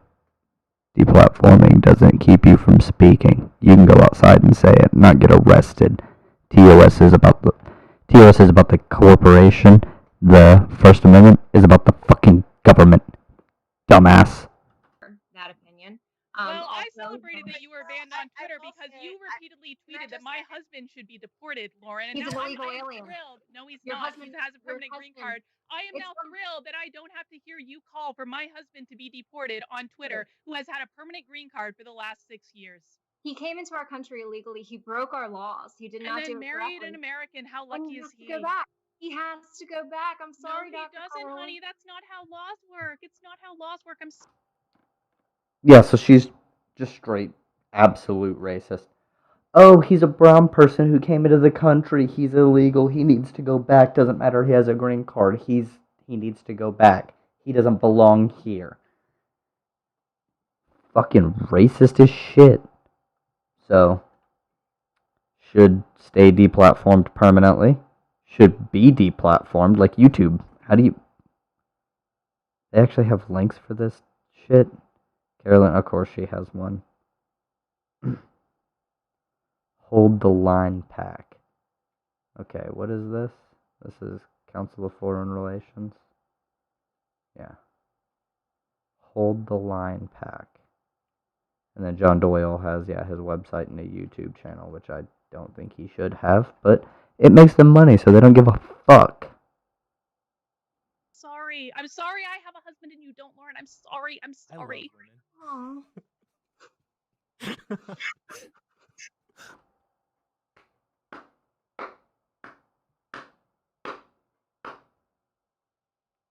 Got her! You're welcome. Oh, you can see the fucking hurt, too! Look at that! Because John's laughing, and Blair is just like, you got fucking wrecked. And oh, that timing. Oh, fuck. God damn it. Nah. That was funny. I don't even care. They're all stupid, but that was funny as shit. Because she's abhorrent, and that was well deserved. You guys can keep going. Keep going. Blair's like, Oh, you want me to keep going? Oh, well, I'm in early recovery. So, I've only been clean 3 years. Myself getting in toxic relationships is what kept, me relapsing. So, I'm just doing it with wisdom this time. I'm dating. But my intention is to get married and have children eventually. The fucking hurt. Oh my god. I mean, it is probably a sensitive subject, and so I wouldn't make fun of her for any addiction or anything, and relapse and whatnot. Toxic, abusive relationships, that is a problem. Conservatism is not going to solve this. it really won't. It actually makes things far fucking worse. But you can't make fun of her over those things. But you could tell that actually did hurt. It was a good one. It was a good one. But I certainly will not be marrying an illegal alien to give him his green card. So, I hopefully will find an American man. I will find an American man. Lauren, you'll be pleased to know we had several interviews with ICE, and they blessed our marriage. Really, even though he was illegal and didn't come the right way. Has a permanent green card, honey. Permanent green Wow, card. we're gonna have to reinvestigate ICE. Let's go to Blair. But you know what? Here's the thing, though. Like, we can. I agree. Reinvestigate ICE. And by reinvestigate, I mean abolish. And by abolish, I mean use them to deport the fucking Nazis to that one island of snakes. And then you get rid of them after that. Like, you get rid of the ICE officers. In a video game. Keep talking about my husband, all she wants to talk about him, but the fact of the matter is, my husband ain't gonna win us an election. Votes are going to win us elections. I don't know why we're so focused on these issues that are driving people away from voting for things like because that's all you've got. All you've got is stupid little petty social issues. Fear-mongering about the dumbest shit. That is it. That's all you guys have. Conservatives are not intelligent, fucking policy-driven individuals. They're not. They translate fear into policy. They're scared. That's it. They have spite, they have fear, and they have hatred. And that is their entire policy goal. We don't like brown people, so what do? We build a fucking wall to keep them out. Fuck it. Why are they coming here? Doesn't matter. We don't like them. Build a wall. That's the conservative thought process. It's fear. It's dislike. That's all they ever do. Translate their fear into policy. Translate their dislike into policy. We dislike the Iraqis. So what do? War.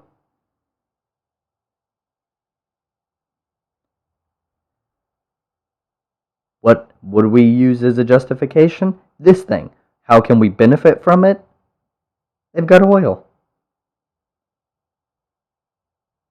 Now people use the oil thing as the justification a lot. It's not just the oil. It's the fact that the United States, the Republicans in power, don't like brown people. They just don't like it. Any opportunity. They went, oh, there's oil over there, and there's brown people over there. This is the perfect storm. Okay. Duh. That's the conservative position.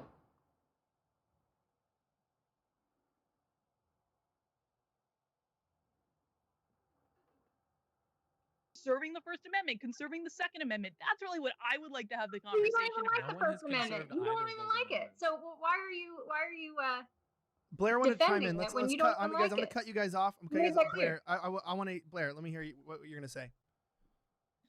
Oh, I was just going to say, I think that there's a little bit of a tit for tat here, but I will say, Lauren, you said that Carlin was celebrating you being deplatformed. I did see that, and I personally disagree with Carlin for doing that. I don't like people being banned off Twitter, deplatformed.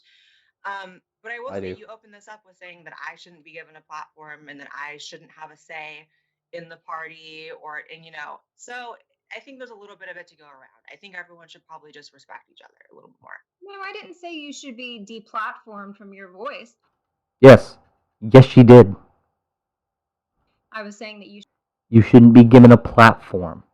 That is inherently saying you shouldn't have a platform. You should be deplatformed. Dumbass. Should not have a platform within a party who nope, stands you for never made that traditional distinction. Marriage, because that is just opposing itself. It makes no sense. Also, when you cannot deny that your people are the ones that are reading dressed in drag to kids at our taxpayers' expense. And I'm just so they're reading to kids. That's it.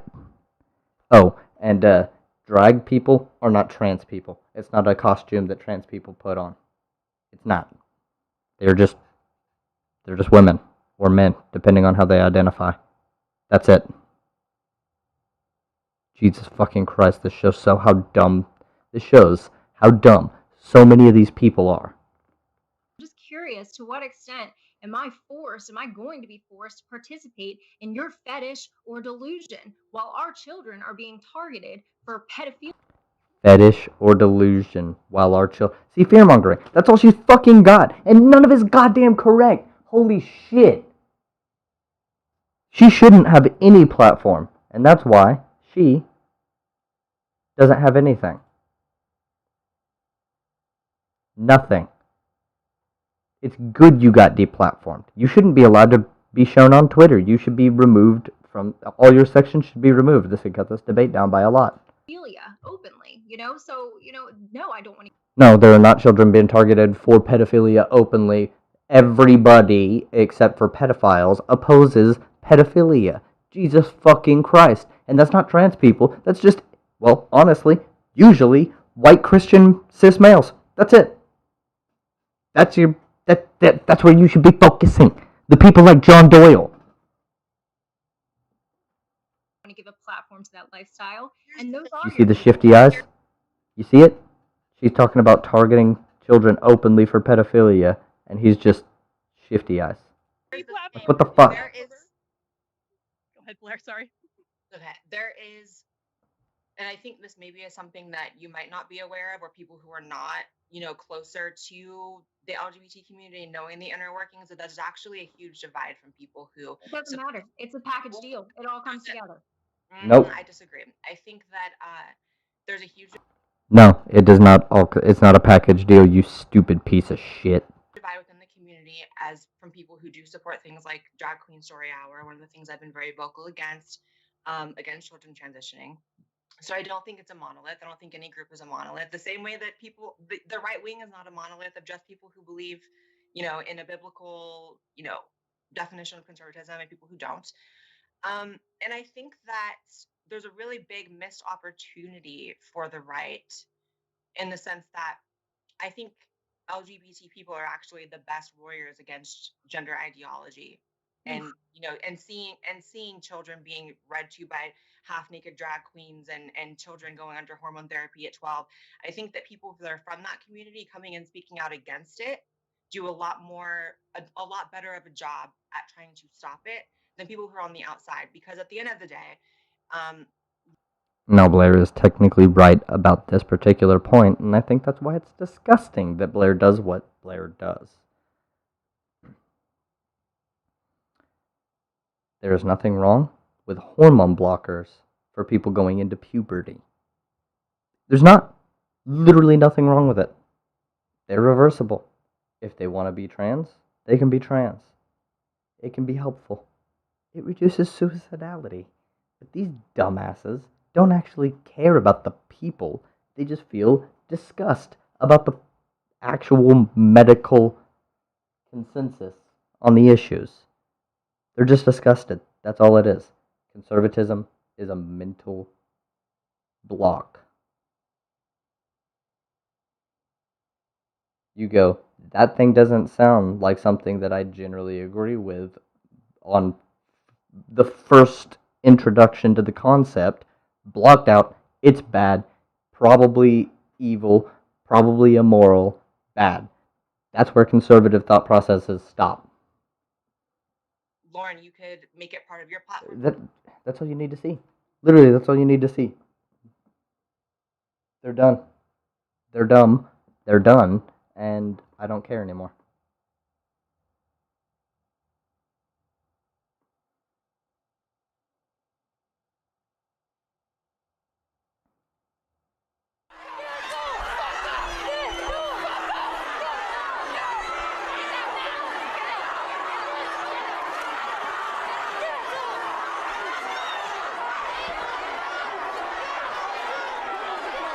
Not good.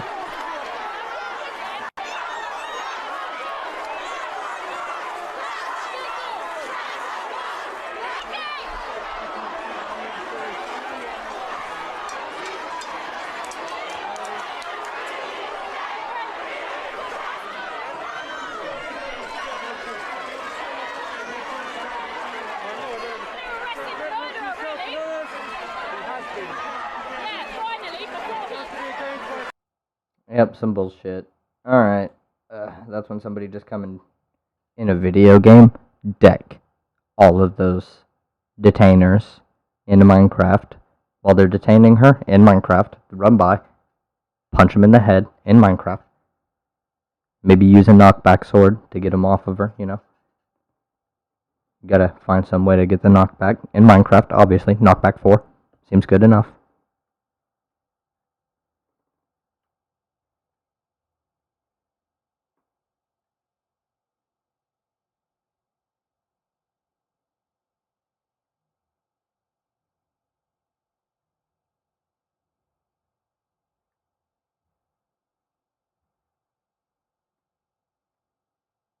What? Hi everyone, Donut here. Just wanted to show a quick little video from the Volusia County Sheriff's Department that shows some damn fine. Wait, is this the black right? Okay, there's. Yep, nope.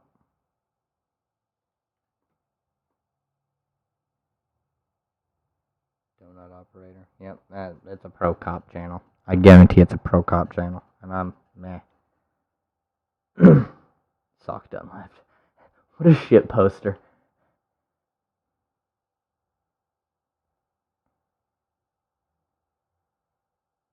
I am hungry though.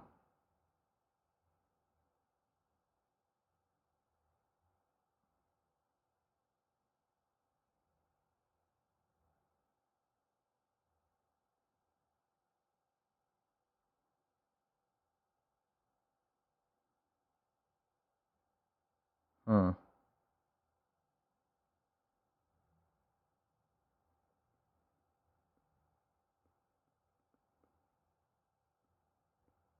If you want to, honestly, I don't like Destiny. As far as the politics go, I don't think he's good enough. But he's really smart and logical. So you should probably. I do recommend checking him out, and then checking out people who disagree with Destiny. But not Mike from PA. Dude's a dumbass. I'm not smart, by the way, and I think he's really fucking stupid.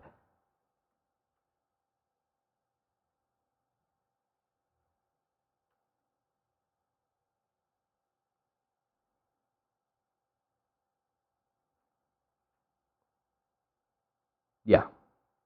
Okay, Dylan was gonna cover this. Alright. I like Dylan, so. Oh, yeah, that's where I started this. I like Dylan's thing, so yeah. I'll watch it later.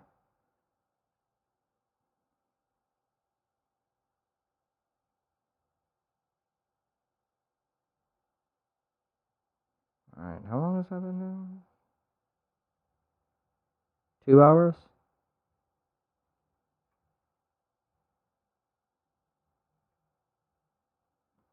So. At this point, we start with moving to the left. And by that, I mean.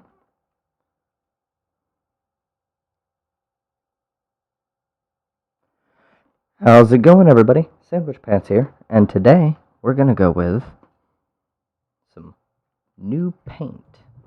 So, check this shit out. Alright, so we got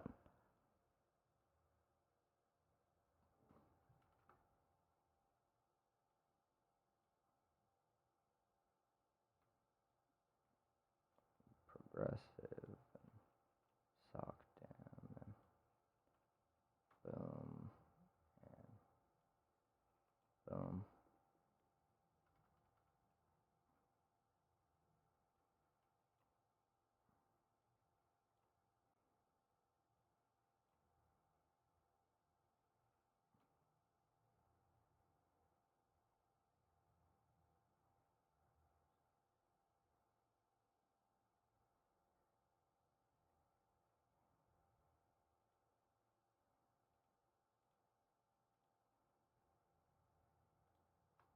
Okay, so what we got here is a chart. Boom, you got, whoa.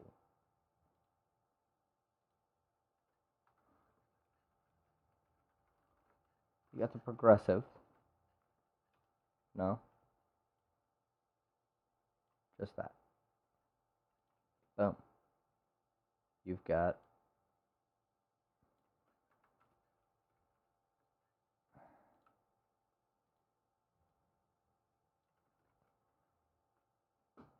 Oh my god.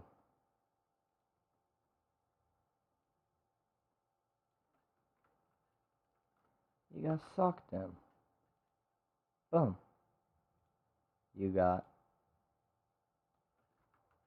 socialist. You got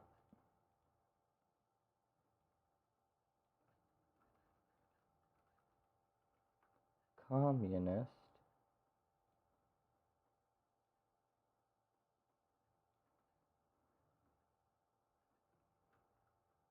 Oh.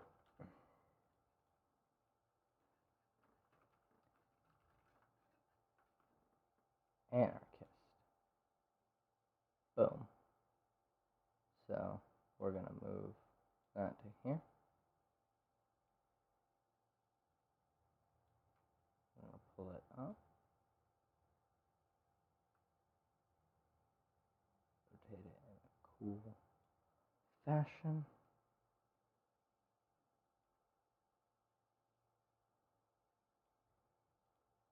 There we go. Anarchist. Boom. Okay. So, these are about the stages of moving left. I put a lot of effort into this, didn't I?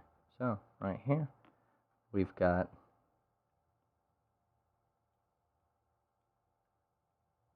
socially liberal. They're socially liberal. Salkalib. They don't really have a problem with gay people or anything. You know, people do what they please, but they're also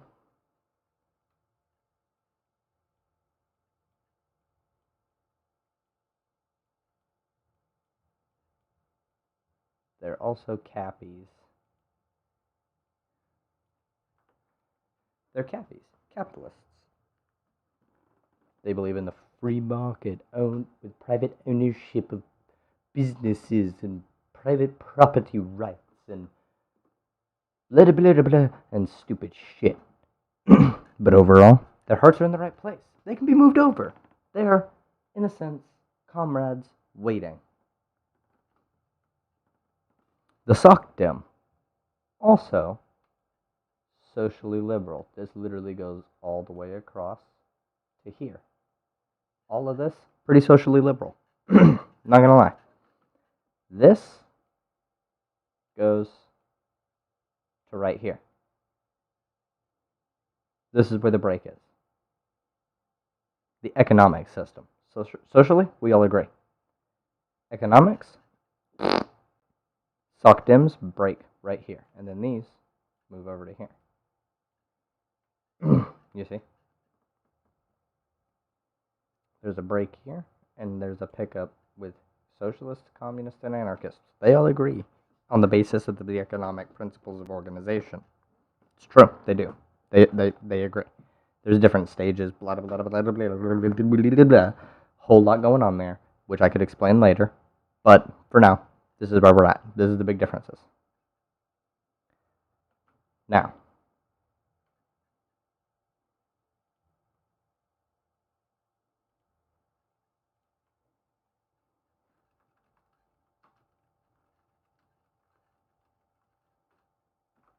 we'll keep that. There we go.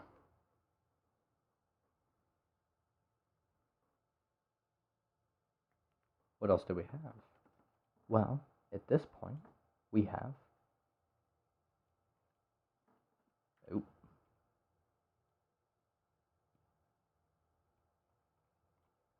Well, we have a dichotomy in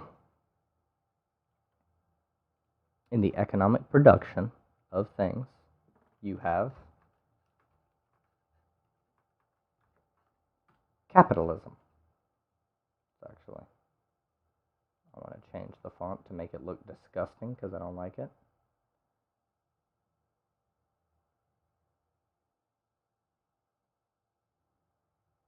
You know what? Tahoma. It's just an ugly font. I don't like it. Boom. What Chad font are we going to use for this? We're going to use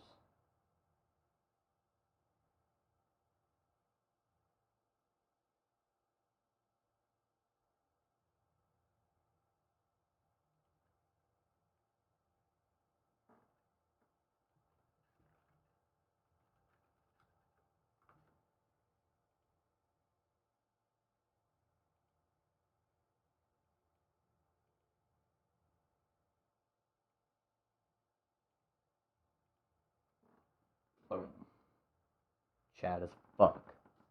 Look at that. Doesn't need to be like imposing and shit. So what do we got here? All right, capitalism. Let's just let's make this easy. You have. I should have chosen text. You have not centered. Boom. Private ownership of means. Oh, wait. No, it's on the cool. Okay, this one is called Gabriola. Okay, so this one needs to be fucking ink free, whatever. Of means of production. Labor valuation.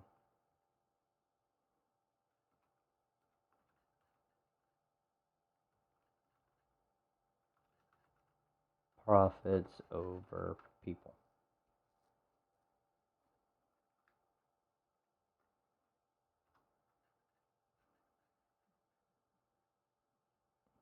Money is status.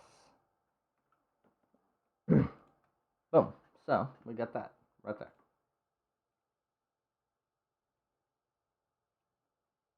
Socialism. Now we'll use our extra Chad on here. Public ownership of means of production, to which I mean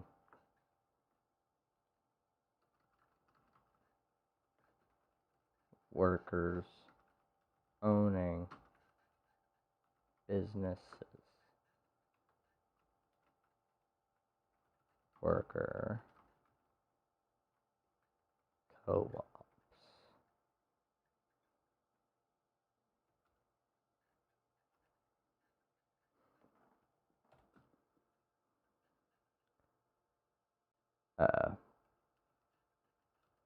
Business made for public good.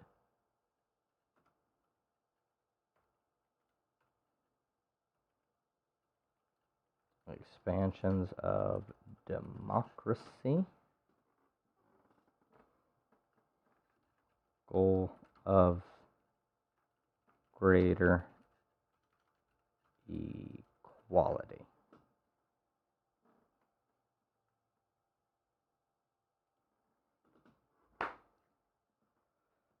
So this is the gigantic break between the progressives and the social democrats. Now,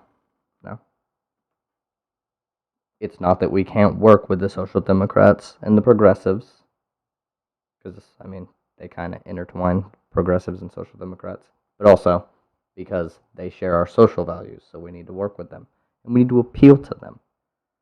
Capitalism means that somebody can go, oh, hey, I am not capable of being productive enough to make as much money as I would like, so let me bring somebody else in to work for me, and then take the value that they add to my business and add it to my own fucking pocket. And they keep doing this over and over and over until they have billions of dollars like Jeff Bezos. Done. That's how you do it. You exploit labor. That's how you do it. Literally. Boom. Labor value extraction.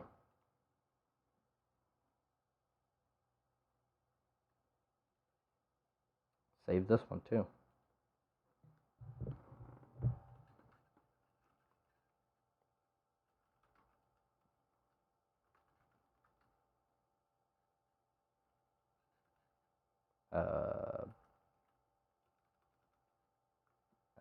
Dialectic. Sure, we'll go with that. Definitely not the right term, but whatever.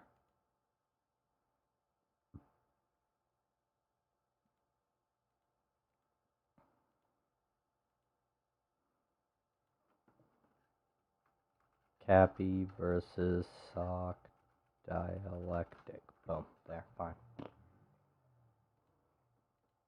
So, there's a quick introduction, very, very brief, about the basic concepts. So, with progressives and SOCDEMs as a category, we've got them being capitalist still, but they don't support major forms of exploitation, you know?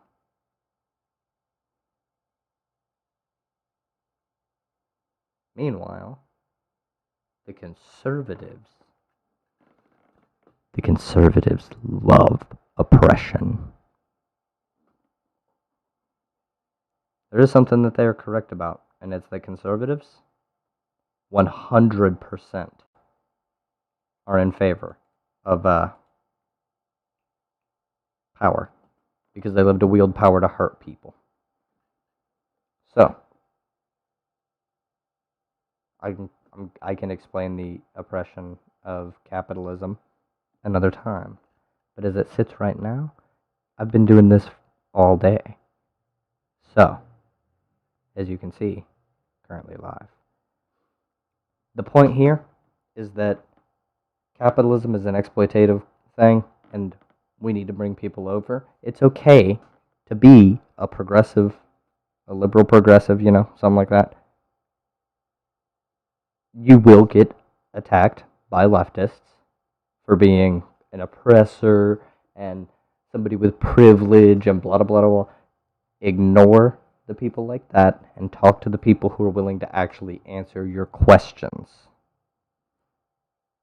Because you'll have a lot. You really will. Especially if you start asking questions.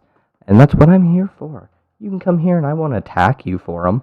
I mean, if you're a conservative, I think you're stupid. But you can be told. You can be educated. That's the point. You can be wrong and then learn. You're not written off entirely for it. I promise. I'm not the smartest guy, but I can answer a lot of questions. So, hopefully you enjoyed this. Anyways, that's going to be it for me. Hey, I told you no. No. That's going to be it for me, and I'm out. Yeah. Like, comment, subscribe. That's a deal.